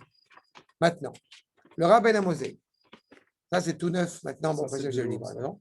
Macron numéro 120. Rav Eliyahu ben Amozeg dans M. la Mikra qui vient de sortir, que la Yeshiva vient de publier. Donc c'est pour ça que c'est important. Traduit l'italien. Pardon? Traduit de l'italien. Non, c'était en hébreu, M. la Mikra. Et il a été traduit d'hébreu en quoi? En hébreu, c'était d'hébreu. Il a rajouté des mots aussi dans une autre langue. Alors pourquoi tu dis que ça vient de sortir du Rabben? Parce que la Yeshiva, elle a imprimé Bereshit, ça y est, elle a sorti le premier volume, mais pas tout le monde peut l'acheter, tout ça. Attends, il l'a relu au début. Ah oui, c'est ça. Ah ouais, c'est ça. Alors, son commentaire donc, du Rabben Amozek sur la Torah nous dit comme ça. Gamar belibo, Gamareno Raoul la koto nefesh. D'accord? Au bout du compte, eh bien, il a réfléchi, il a mûrement réfléchi à cette réalité et est arrivé à la conclusion qu'il n'est pas concevable de frapper un homme. Nefesh, c'est plus qu'un homme. Nefesh, pour un homme au sens masculin, Nefesh, c'est la dignité humaine. C'est précisément ce que les nazis voulaient tuer. Plus Exactement, que exactement. Cette chose-là qu'ils voulaient tuer chez nous. Et ce que Réhouven récuse. C'est ça. La côte Nefesh. Regarde, juste Mechila. Juste finir le Makor 120. Veleotzi marchavto la foal. Il veut, au bout du compte, réaliser sa pensée en acte, la traduire en acte. Et donc, à ce moment-là, Vayomer Eleem. Les frères, au bout du compte, dans la conception de Réhouven, qui ne comprennent pas au début, Réhouven s'engage, hop, il le sauve. Et il dit, on ne peut pas tuer un homme. Et après, il leur parle. C'est-à-dire que les frères, au bout du compte, ne comprennent pas ne comprennent pas ce qu'il est en train de faire, ce qu'il a envie de faire. Maintenant, il leur explique. Voilà pourquoi j'ai fait ça. Voyons, LM. C'est-à-dire que si, au bout du compte, quand on est aiguillé, éveillé par la morale, elle est d'abord éveillée parce que c'est interdit par la loi, c'est un problème. D'abord, il y a quelque chose qui doit nous relever encore une fois, qui doit nous bouleverser quand il y a une réalité immorale, en tout cas qui apparaît comme étant immorale ou comme étant inconcevable aux yeux de la volonté humaine. Et après, ça se traduit en acte. C'est pour ça que quand le voisin syrien se faisait massacrer, mais je suis sérieux, hein. Oui, non. Moi j'étais gêné qu'on n'intervienne pas plus. Ça, c'est la miséricorde de notre peuple et qui est tout à fait légitime. Mais les Syriens, pour ma part, ça ne me gênait pas trop puisque ce sont des ennemis. Mais ça n'empêche que, et je suis tout à fait d'accord sur un autre point, où il y a une hypocrisie absolument dramatique, où effectivement, ces Syriens étaient massacrés et le monde entier s'en foutait totalement. Mais nous, c'était nos approches. Mais ce sont nos ennemis aussi. Je sais, donc c'est là où justement la nuance hébraïque apparaît.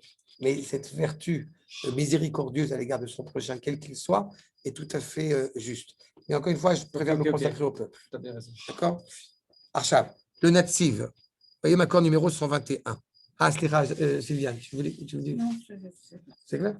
La question est passée. Archav, Makor 121, le Natsiv de Vologine. Vayomer, l'onake nous nafesh, donc on ne va pas frapper justement. L'oketi vayomer eleem.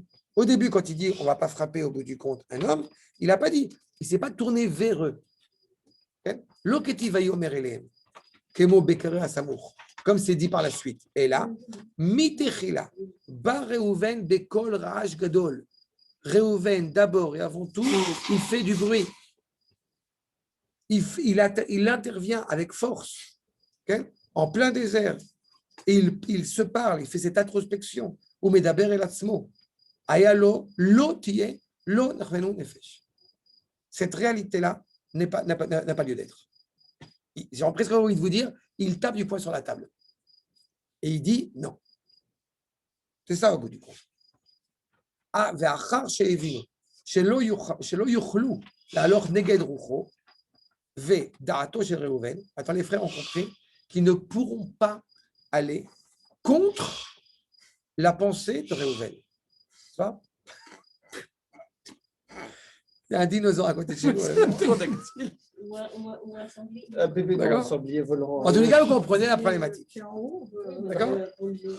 Archav, au sifflet d'Aberelehem, maintenant qu'ils ont compris qu'ils ne pourraient pas agir sans le consentement de Réhouven, qui a exprimé son mécontentement, qui a exprimé son désaccord vis-à-vis de ça, alors maintenant il leur explique avec justement délicatesse, si je puis dire, il est en train aussi de les éduquer. Donc il prend ce rôle d'éducateur, de frère aîné. Ve'osifle d'Aberelehem, benachat, vesbir lahem, adoua, ba, bechoska, negdam. Maintenant il explique pourquoi est-ce qu'il est venu avec force au bout du compte, eh bien contre eux. Pourquoi les jeter pourquoi le trou? Pourquoi pas le puits? On réitère cette problématique. D'accord? Makor 122. Anartomotzi, nous dit Manitou, on voit bien que dans la Torah, Anartomotzi Bamidrash, Bamikra, pardon, et amila bo vetamila be'er. Maevdel. Qu'est-ce qui distingue au bout du compte le bord du be'er? Vous avez remarqué que beaucoup de, de personnages fondamentaux dans notre peuple se sont rencontrés autour d'un puits. Ouais, Ou on creusait des puits, etc. en plus d'Achron. Mais ça veut dire que, par exemple, le fondement du foyer, Moshe Rabbeinu, Yaakov, Abraham, etc., pas Abraham, par rapport à Eliezer, par rapport à ils se rencontrent autour du puits.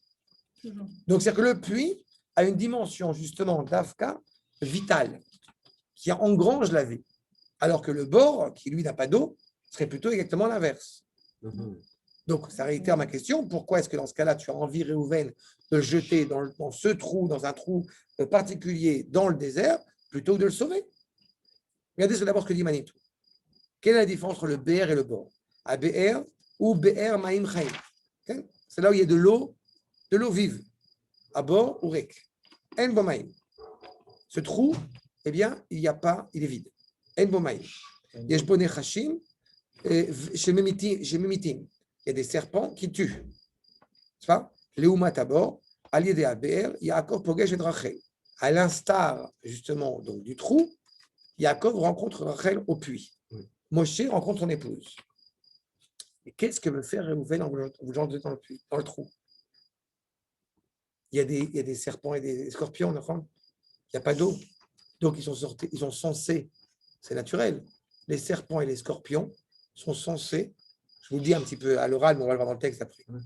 Les scorpions et les serpents sont censés attaquer Yosef. Sauf que qu'est-ce qui se passe si les scorpions et les serpents n'attaquent pas Yosef? Parce qu'ils n'attaqueront pas Yosef. C'est que Yosef, il est reconnu même par les serpents et les scorpions comme étant. Ça veut dire que la Kedusha, on dit que ce n'est pas le serpent qui tue, c'est la faute qui tue. Si Yosef a une telle élévation de sainteté, ça veut dire qu'il ne sera pas touché. S'il n'est pas touché, c'est-à-dire que les propres frères vont reconnaître en Yosef la justesse et la justice du propos. On va pas chercher. D'accord? C'est magnifique. C'est clair ce qu'on vient de dire? C'est Réhouven qui C'est Réhouven parle de ça. qui, exactement. Donc il fait un peu l'épreuve. Mais non, de mais la c'est pour sorcière, expliquer. Attends, il faut quand même essayer de comprendre que dans le verset, encore une fois, la Torah est une parole divine. Donc il faut quand même comprendre un truc qui est évident. Réhouven dit il faut sauver mon frère. Donc il faut jeter dans le trou. Vous comprenez qu'il y a... Ça peut paraître paradoxal. Bah oui, mais donc, Personne n'allemande quand enfin, une certaine... oui, mais ça veut dire, encore une fois, que ce que je suis en train de dire maintenant, il faut le sortir de l'enseignement de notre Khamim Baruch Hashem, qui voit ça en allusion sur ce verset. Puisque si tu veux le sauver, comment tu peux t'engager à jeter dans le trou? A priori, si tu jettes dans le trou, il y a des serpents, il y a des scorpions, ils vont l'attaquer. Donc c'est illogique. Donc il mourra comme ça, il mourra comme ça. Mais Réhouven veut s'engager à le sauver. Donc, à partir du moment où il veut le sauver, ça veut dire qu'il y a quelque chose, il y a une stratégie, si je puis dire, dans sa tête, quand il va jeter dans le trou. Ça veut dire qu'il reconnaît déjà la grandeur de son frère. Exactement. Mais on va le voir dans les propos de nos Rachamim. Regardez le Ramban, maintenant numéro C'était 123. dans ce qu'il a entendu qu'il anticipait que le. D'une certaine manière, oui. D'une D'une certaine manière, tout à fait. Bien sûr. D'une certaine manière, tout à fait. Mais j'ajoute un point supplémentaire qui est fondamental pour nous aussi. Vous savez, j'avais écrit il y a quelques années de ça un texte là-dessus sur le fait que quand il y a l'eau, c'est quoi? L'eau, c'est la Torah. Antikramaïm et la Torah. Il n'y a pas besoin de Torah dans le trou où Yosef se trouve, parce que Yosef est en lui-même la Torah. Donc le fait qu'il n'y ait pas d'eau ne va pas porter préjudice à Yosef. C'est quoi le serpent et le scorpion? Vous avez deux formes d'attaque du peuple juif quand on part en exil. Vous avez l'assimilation et Auschwitz. Et j'ai coutume de dire que c'est exactement l'image du scorpion et du serpent. Le venin du serpent, il agit tranquillement. D'abord, tu t'écartes de la communauté. Parce que moi, j'aurais dit que le scorpion, c'est l'assimilation. Non, le scorpion, il attaque explique directement. lui-même. Il explique lui-même. Oui, mais, Mais ça, c'est de l'assimilation. Non, le scorpion, c'est pas juif. C'est pas, le scorpion, il attaque. Justement, quand tu as dit le scorpion explique lui-même, c'est exactement la dimension d'Auschwitz. Les Allemands, ils marchaient même en attaquant Israël, au bout du compte, ils s'attaquent eux-mêmes. C'est ce qui s'est passé dans la réalité. Donc, le scorpion, c'est cette image justement de sang. Et le serpent, c'est le venin. Et le venin, il agit lentement. C'est quand le peuple juif, justement, est en train de s'écarter de son identité. Et cette identité-là, à un moment donné, ils vont mourir. Ils vont le sentir. D'accord? Achab, regardez ce que nous dit le Ramban. Tam ala borazé, Bamidbar. Pourquoi justement dans le désert? Iné. À borazé amok. Ce trou est profond. Velo yuchal atzet imanu ve'u amidbar. Ve'u bamidbar. C'est pas un hasard si c'est dans le désert. Il faut tout gérer cette réalité-là dans justement le silence le plus complet. Pourquoi le silence le plus complet? Pourquoi dans l'absence de présence? Pourquoi dans l'absence de gens, de marchands qui sont là? Si c'était en ville, il y aurait peut-être des gens qui l'auraient vu, l'auraient acheté, etc. Mais là, a priori, il fait ça dans un trou qui est totalement en dehors de la cité. Donc, il y a clairement un objectif. C'est que personne vienne au bout du compte et prenne Yosef ou soit virulent à l'égard de Yosef. Puisque ces gens, c'est dans le désert. On insiste que ce soit dans le désert, justement. Dans ce trou-là, tu vas le jeter. Et dans aucun autre trou. Nous dit Maseret Shabbat, Abor rek en bomaim, Mishma sheneemar, Abor rek, eni odea en bomaim. Et pourquoi tu viens de me dire qu'il n'y a pas d'eau? Si tu me dis qu'au bout du compte, le trou, il est vide, donc on sait qu'il n'y a pas d'eau. Qu'est-ce que ça vient ajouter le fait de dire qu'il n'y a pas d'eau? On sait qu'il n'y a pas d'eau. Et là, ma Talmud lomar, en bomaim, maim en bo, vous voyez, de l'eau, il n'y en a pas, mais nachashim va'akravim yeshbo. En te disant que le trou est vide et il n'a pas d'eau, ça veut dire qu'on ne met pas en évidence le fait seulement qu'il n'y ait pas d'eau, sinon ça aurait été un puits. Mais on met en évidence le fait qu'il n'y a effectivement pas d'eau, mais ça implique qu'il y a, oui, des nuisances, des êtres nuisibles absolument terribles, autres que l'eau. Parce que l'eau, comme dit tout à l'heure Elia, il aurait pu se noyer. Et dans ce cas-là, ça ne serait pas logique, encore une fois, avec les propos tenus par Réhouven, de vouloir sauver son frère. Qui se noie dans le puits, c'est fini. Jusque-là, c'est clair? Achab. Regardez ce que dit le Midrash Rabbah. Abor rek en maim, en bomaim, en bo divrei Torah shenimshu olamaim. Comme on l'a dit tout à l'heure, Makor numéro 125, pardon, il n'y a pas d'eau, n'est-ce pas? Donc il n'y a pas de parole de Torah. Justement, Yosef, maintenant, il est dans ce trou, il va être dans ce trou, il est dénué de Torah, il est dénué de tout. Il y a des serpents, il y a des scorpions qui, a priori, sont susceptibles de l'attaquer. Ils sont hostiles. Et au bout du compte, ils ne vont pas l'attaquer.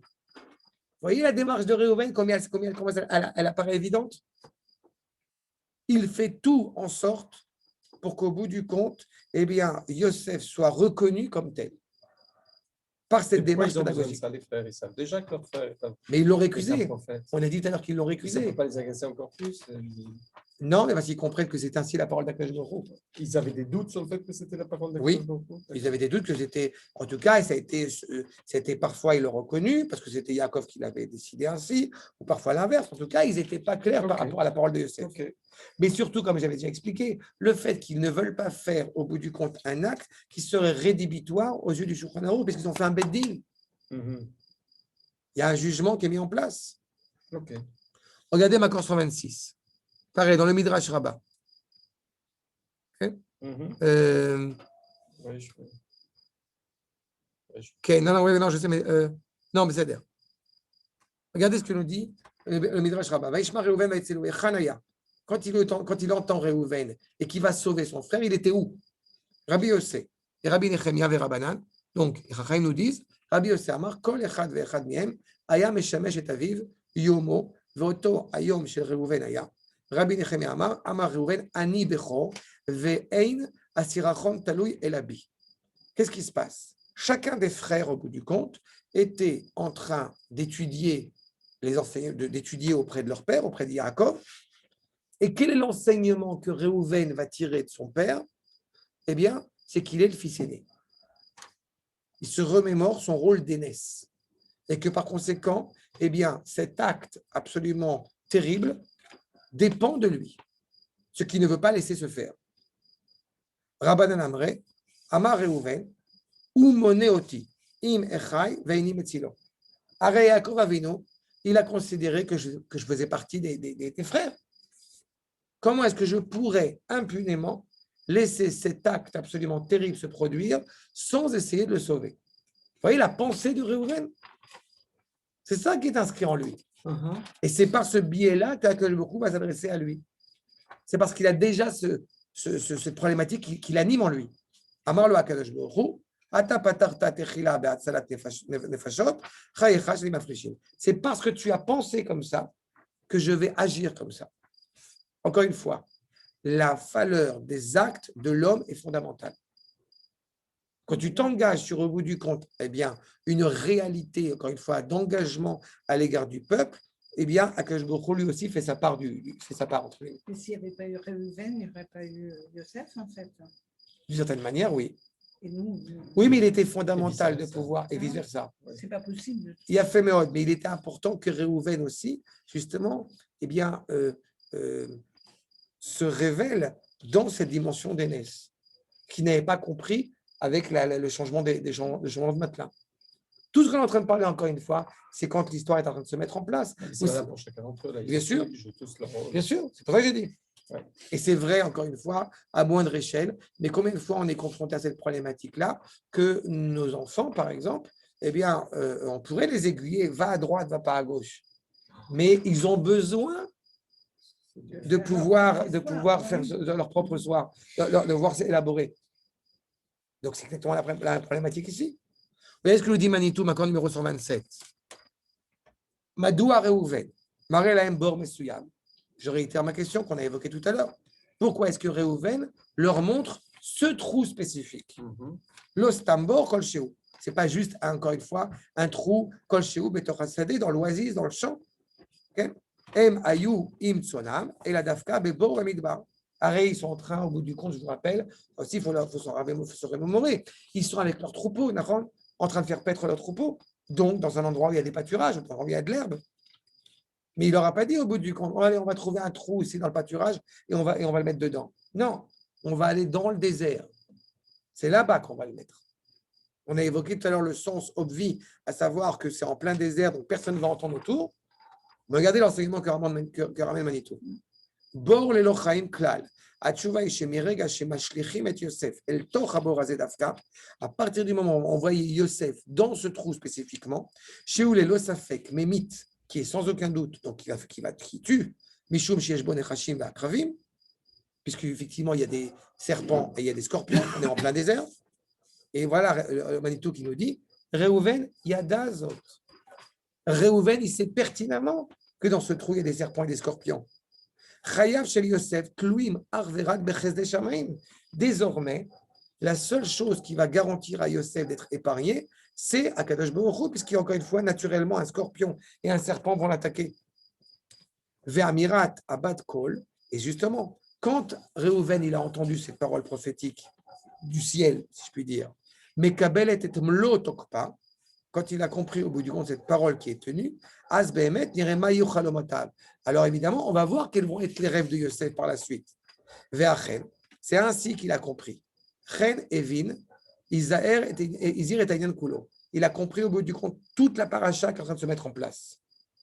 Si Yosef est un tzaddik, alors Akadosh Baruch Hu va lui faire un miracle, il va le sauver.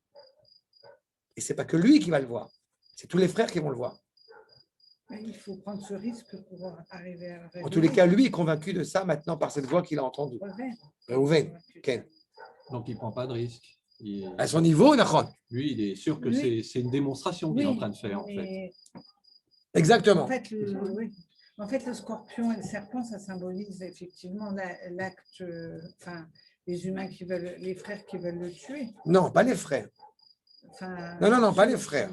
Le scorpion, j'ai donné cette image du Midrash plus tardive. Mais dans les faits, concrètement, la manière la plus simple possible, un scorpion et un serpent dans le désert, ils vont attaquer Yosef.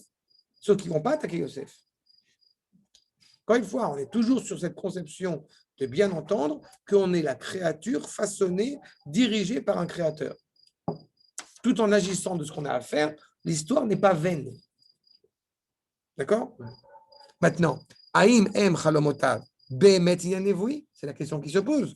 Est-ce qu'au bout du compte, est-ce que les rêves de Yosef sont réellement une dimension prophétique, au schéma ou stam chalam, ou c'est juste, il a juste rêvé. Im divrei Yosef, ayou begadesh nevoa mamash. Et la stratégie, encore une fois, on est vraiment dans l'éducation de Reuven. Si au bout du compte, qu'a fait Yosef, c'est réellement de la prophétie, alors il va être épargné. Comment? C'est pas le problème. Je ne sais pas comment il va être sauvé.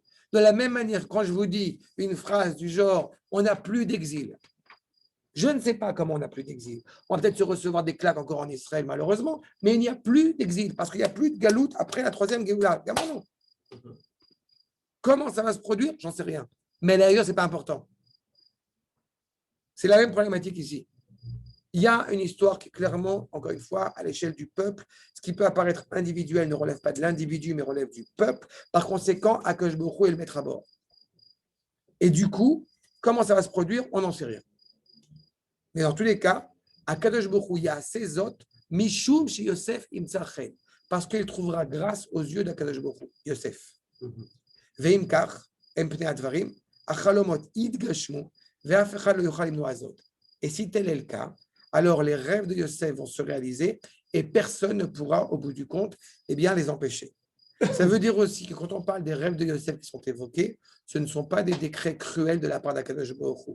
Ça veut dire qu'il y a une nécessité à partir en Égypte pour pouvoir se constituer en tant que peuple. Parce qu'au grand jamais, Akadosh Baruch Hu, au bout du compte, rendrait inaltérable, inévitable, quelque chose qui aurait, au bout du compte, une portée négative. Ça, c'est clair aussi, c'est un point fondamental. Tout décret qui peut être négatif à l'égard de l'Am Israël, n'est pas forcément réalisé. À l'inverse d'une parole prophétique qui n'a que, au bout du compte, une finalité positive. D'accord? Parce que là, c'est bon? Ouais. Yofi. Maintenant, et c'est ce qui va se passer à la fin, puisque quand justement Yosef va voir ses frères, vous voyez, encore une fois, on reste dans cette dimension de fraternelle. L'accord 128. Sifte Cohen. Ve Yikar Yosef et Echav. Jamais, au grand jamais, Yosef, n'a remis en cause son lien à l'égard de ses frères. Quand on dit Anochi, on avait vu ensemble, et Echai Anochi Mevakesh, c'est pas Stam, il veut ses frères, c'est pour l'éternité, c'est pour l'absolu. Quand il reconnaît ses frères en Égypte, nous dit le Rav, Leolam ou Imahem Be'arva. Pour l'éternité, lui les considère comme étant ses frères. Chez Leolam ou Maskiram Bilachon Echai, il les appelle toujours mes frères. Jamais, au grand jamais, il oublie ce lien-là. Même si en face, malheureusement, ce n'est pas forcément le cas. Et Echai Anochi Mevakesh, Vaïlech Yosef Achar Echav, Vaï Kaasher Ba Yosef El Echav, Aval, Em Lo Ikiru, et eux ne le reconnaissent pas. Mais Olam Lo Zachru Belachon Achva, jamais ils l'ont appelé malheureusement frère, Shamru Ine Ba Lachalomot, comme on l'a vu dans les versets ici. C'est ce rêveur, c'est. Oui, on va voir où sont ses rêves. Lechu Venargeu Venashtechu Vekreu. On va le tuer, on va le jeter. Vous savez, c'est jamais, on va jeter notre frère. On a pris la distance, une distance terrible. Afilu Shmo lo hayu maskirim. On a vu tout au long de cette paracha, il ne parle plus de Yosef. On ne les voit plus en tant que Yosef. D'accord? Et justement, quand il arrive maintenant Yosef, on finit juste la feuille, il ne reste pas beaucoup. Quand Yosef arrive donc auprès de ses frères, donc, a priori, ils se sont calmés déjà un petit peu. Il faut rappeler qu'on est quand même parti du fait que, allez, on va le tuer.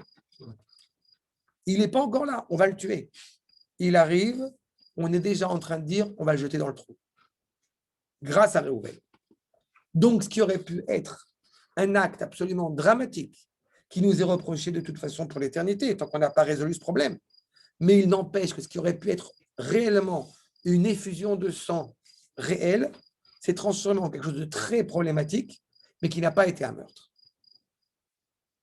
Donc, quand ils arrivent à nous dire le Malbim, Noach Ragzam Ksat, ils ont calmé un peu leur colère. Vera Kifshitu et Kutnato. Et ils ont enlevé au bout du compte sa tunique. Quand ils ont enlevé cette tunique, on a dit tout à l'heure que, pourquoi on a besoin de dire, ils ont enlevé sa tunique qui était sur lui, cette tunique qu'il a reçue de Yaakov. Pourquoi tu ajoutes tous ces éléments-là? On a dit, ils se sont calmés dans leur colère, mais pas complètement non plus. Lo à la kavana chez les shalcham et aviem, rak mitzat chez ikutenet pasim, asher alav levado. Qu'est-ce qu'ils ont fait quand effectivement ils enlèvent cette tunique? C'est pas seulement enlever une tunique pour dire allez, on va le déshabiller, on va le mettre à nu. Non, on veut enlever, comment dirais-je, on veut lui enlever ses galons. C'est ça, on veut lui enlever. Oui, mais c'est pas vêtement. Voilà. Non, pas son humanité. On passe à l'humanité. On veut lui enlever, au bout du compte, le rôle privilégié. Pardon? C'est ce qu'il démarque. Exactement. Oui, mais on veut lui enlever ça. L'objectif, c'est ça. C'est ce vêtement. Exactement. Exactement. C'est ce que représente ce vêtement auprès de Yaakov. Ça, on veut l'enlever. C'est ça qu'on veut lui enlever. Cette dimension royale qu'il porte en lui, qu'il semble porter en lui, ça, on veut lui enlever. Shalze nafla amishta benehem vaishlechu oto abora lo al davar shei de basham qui abor rak en bomaim. C'est-à-dire qu'encore une fois, en lui enlevant cette tunique, ils vont au bout du compte le jeter dans le trou, dans le désert. Seulement, pourquoi est-ce qu'on nous dit qu'ils ont enlevé cette tunique et qui était sur lui? Parce que dans la colère, ils n'ont peut-être pas enlevé que la tunique. Leur objectif premier était clairement d'enlever la dimension royale qui était en lui. Regardez ce que dit le Rachem Akadosh, Makor numéro 130. Chez tout et Yosef, les filles à Pshat Akatov, donc sur le sens obvi du verset, Amrou Kut Nato, donc il lui a enlevé Kut Nato, c'est la tunique qu'il porte. Ou à Chalouk. Koutonet Apassim, ou la Voucha Elion. Il porte sur cette tunique, eh bien, la tunique royale, comme on a dit, de fil. Koutonet Passim, ou la Voucha Elion, chez Asalo Aviv. D'accord? Ou les fisés, Aya le Agdim, Afshatat Levoucha Elion, chez Koutonet Apassim. Il porte des sous-vêtements et il porte dessus une tunique et il porte dessus cette tunique royale. Et on dit, tu lui as enlevé au bout du compte la tunique qui est sous la coutonnette passim. Donc ça aurait dû être l'inverse. D'abord, tu enlèves la coutonnette passim et après, tu enlèves ce qu'il y a en dessous. Mais dans le verset, c'est écrit à l'inverse. Donc pourquoi c'est comme ça? Et en fait, dit le Rav, la vin le Rachem Akadosh, d'accord, numéro 130, la vin kavanat akatuv, yesh le dagdek od lema lo amar ve'et koutonet apassim. Et pourquoi on n'a pas dit dans la coutonnette passim? Ainsi nous dit les gars, kavanat akatuv, c'est que les frères Achim, Leolam lo ratu lafshito lechalutin velanicho arum. Jamais ils n'ont voulu, les frères, le jeter dans le trou nu. Okay? Et là, la sir me alaf koutonet passim, juste enlever cette koutonet passim. Sheba aita akinabo, qui était la raison de leur colère, qui est la raison de leur jalousie. Omodi akatou, que quand ils ont enlevé la koutonet passim, à cause de leur colère, Berov Akaas, et de leur haine, à cause de la colère et de cette fureur, l'odik des coups, ils n'ont pas été pointilleux d'enlever que la tunique de Koustonet Passim. L'odik des coups, la sirota bematou de benachat, on enlève ta tunique et c'est tout, et rentre dans ce trou, je ne sais pas quoi d'autre, non. Et là, Bessina Gdola, ou Bechol Kach Arzariut, avec une telle cruauté, eh bien, ils ont déchiré tous les vêtements. C'est ça qui est impliqué. Ça veut dire qu'encore une fois, on est vraiment, je répète, à la frontière, à la limite très mince entre l'irréparable, dû à la colère, et voilà, faire avec la possibilité d'être sauvé. Exactement, exactement. On est vraiment entre les deux. Et c'est ça qu'ils ont fait. Et je termine avec les propos du Rav Kook. Justement, ça aussi c'est important. Macron numéro 131. Il faut comprendre, et on a un petit peu évoqué dans le passé, mais c'est important de comprendre toute cette problématique, toute cette complexité-là. Au bout du compte, nous sommes, c'est l'aspiration, c'est l'objectif, être la lumière, encore une fois, parmi les nations. Yosef, il est cette lumière. Eux ne le comprennent pas à ce moment-là, parce qu'il n'est pas encore temps. Nous dit le Rav Kook, Toelet Israël, l'utilité profonde d'Israël,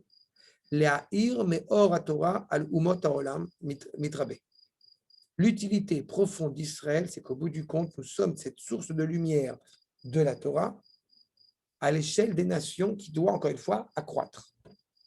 Aliedei, chez Asechel Haenoshi Ativi, Yeshlo Makom Be Adrachat Torah. L'intellect humain, naturel, il a justement cette place pour s'élever en Torah. Yochlu Sharaumot, Shema Chaim, Rak al Piateva.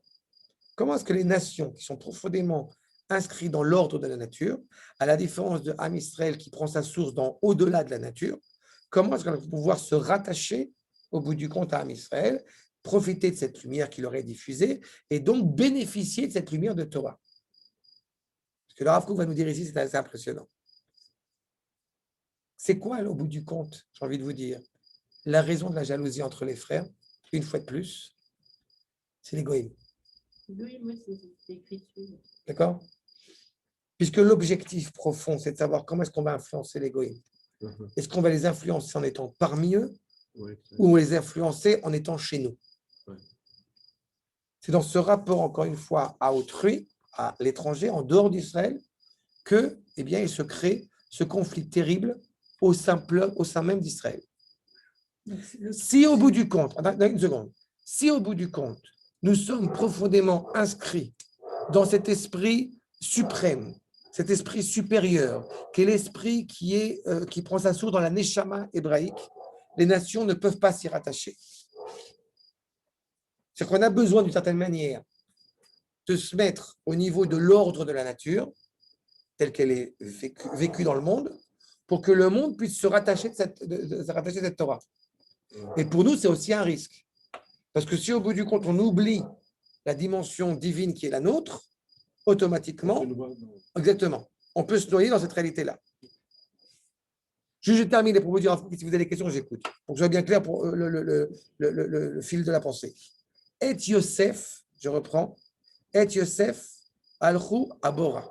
Ils l'ont mis dans le puits. Chalchou, il manque un. Chalchou.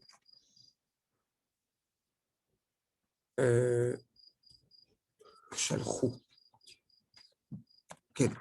Chalchou Abora. Ils l'ont jeté dans le trou.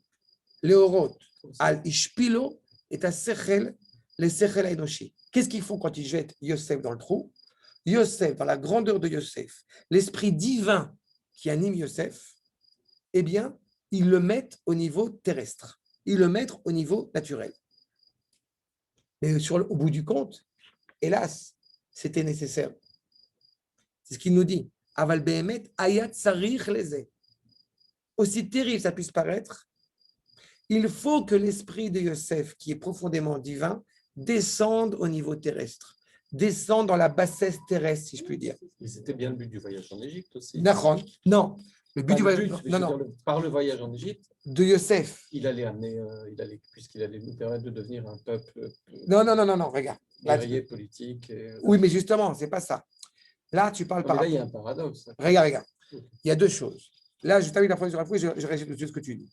Les lamed et chiflé à Matsav, afin d'enseigner justement aux gens qui étaient totalement donc bas, chez l'Oïrou, qui ne fassent pas du mal, vélo yashritu, aliedesh yidou et Hachem, et qui ne fassent pas du mal en justement en essayant de connaître Kadosh Baruch Hu. Donc il va descendre physiquement à leur niveau, mais avec cette élévation morale qui est celle de Yosef, qui est constamment présente. N'est-ce pas? Maintenant, Tsarir, Sechel Aenoshi, donc il faut cet esprit humain. Vera Yato, et cette visée, encore une fois, intellectuellement humain, afin de la signer à Sechel Sheba Torah, afin que par le biais de l'esprit, on puisse atteindre ces valeurs de la Torah et que, au bout du compte, le monde entier puisse en profiter. Chez nous, Kol Bayolam, Velo Yegavoa, Michugrayata, et pas que ça soit trop élevé parce que le monde n'est pas prêt à l'entendre. Maintenant, quand Yosef va descendre en Égypte, lui, son objectif premier, c'est ça. C'est permettre au monde de s'élever. Mais quand le Ham Israël descend en Égypte, quand la famille hébraïque descend en Égypte, elle va se constituer en tant que peuple. Mais comment elle va se constituer en tant que peuple? Je te rappelle que la famille de Yaakov, elle ne descend pas éparpillée à travers l'empire égyptien. Elle va descendre effectivement en Égypte. Elle va, pour elle maintenant, c'est-à-dire que la volonté pour le peuple de descendre en Égypte, c'est d'en sortir. Elle va apprendre en descendant en Égypte à se constituer en tant que nation, une armée, une économie, etc., etc. Mais cependant, elle ne sera pas éparpillée au milieu des nations puisqu'elle va vivre dans le ghetto de Goshen. Ça veut dire qu'on va apprendre effectivement de ce qui se fait chez les nations, mais avec un recul suffisamment grand pour ne pas oublier qui nous sommes. Seul Yosef était capable, je répète, de descendre dans les profondeurs, dans les limbes de l'Égypte et de rester profondément hébreu et de rester profondément moral. Ça veut dire que même pourquoi il faut lui enlever sa tunique à tel point? Pourquoi il faut le rendre plus matériel? Il faut le rendre plus humain qu'il ne l'est. Parce que dans l'objectif final de ce projet, encore une fois, comme je vous ai dit, le problème, c'est que Yosef, ce à quoi il fait référence, c'est à la fin des temps. Ce n'est pas encore maintenant. Ouais. N'est-ce pas? On attend à chaque fois le Mashiach ben Yosef. Ça y est, on est après le Mashiach ben Yosef. Attends, le Mashiach ben David. Et après le Mashiach ben David, vous avez Yosef. Une fois que la dimension, encore une fois, politique, hébraïque est profondément forte et installée sur sa terre, alors à ce moment-là, on devient une zone, un éclairage exceptionnel pour les nations, la dimension universelle qui est défendue par Yosef. Mais elle n'est envisageable que quand il y a justement d'abord un État qui est suffisamment fort et animé par cette sainteté. C'est pour ça que pour les frères, la dimension de Yosef, ils ne la comprennent pas parce qu'elle n'est pas encore d'actualité et que du coup, elle s'avère comme étant dangereuse. Mais pour que l'humanité puisse participer réellement à ce projet, en tout cas les différentes franges de l'humanité, pour qu'elles puissent participer à ce projet, alors il faut qu'ils puissent avoir un lien de corrélation, de liaison. Pour eux, malheureusement, comme ils ne sont pas éduqués, donc à chaque fois qu'Israël va commettre un acte, ils vont le considérer comme étant coupable, alors qu'il n'est pas du tout coupable. Ils ne vont pas le comprendre. Donc Yosef est capable, justement, on lui enlève cette tunique, on lui enlève ce rôle qui est absolument exceptionnel, pour qu'il devienne humain. Mais comme je vous ai dit, Yosef, dans le puits, il n'est pas attaqué. Dans le trou, il n'est pas attaqué. Donc il est capable de ne pas être attaqué. Il est capable, dans un endroit où il n'y a pas d'eau, il n'y a pas de Torah, et malgré tout de ne pas être attaqué. Ça, c'est Yosef. À l'échelle du peuple, c'est suicidaire. À l'échelle du peuple, ça ne marche pas. D'accord? C'est pas la vie. Oui, c'est ça. C'est-à-dire que c'est pas parce qu'il n'a pas la vie qu'il va pas. Eux, ils pensaient lui, que non, voilà. La vie, ils allaient le dégrader. Alors que oui, mais alors qu'on dit que Réhouven, Dafka, il le savait et qu'il était déjà aiguillé dans cette direction-là. C'est-à-dire que d'une certaine manière, en enlevant l'habit, il va s'avérer, il va se découvrir comme étant profondément Yosef, même sans l'habit. L'habit n'a été qu'au bout du compte, eh bien, la démonstration, l'expression, l'illustration de ce qu'il est. Le fait d'enlever l'habit, c'est aussi un redémarrage à zéro. D'accord. En tout cas, c'est enlever. Le lien qui le raccroche à. Non. En attendant, il faut juste avoir en tête, et ça sera la suite, la prochaine fois, sur le fait que, je vous dis qu'on n'a pas fini, mais vous voyez que c'est un sujet qui est très pointilleux. En tous les cas, il faudra voir que Réhouven, dans son objectif, il avait quand même prévu, après que tout ça soit passé, qu'il est dans le trou, d'aller sortir Yosef la nuit de son trou. Pas le jour. Pas le jour. C'est ça? Pourquoi la nuit? Pourquoi c'est comme ça? On va en parler. Mais dans le trou, il fait nuit. Je donne un indice. En tous les cas, voilà. C'est la suite des pour la prochaine fois et je pense qu'on aura fini, à mon humble avis, la semaine prochaine. Ouais, c'était du long. Des questions? Laurent, c'est clair? C'est clair. Merci. Bonne soirée. Bonne soirée. Merci beaucoup, Laurent. La soirée ne fait que commencer. C'est pour ça que je vous souhaite une bonne soirée. J'ai l'impression qu'il y a Les autres, on va aller se coucher. Pour lui,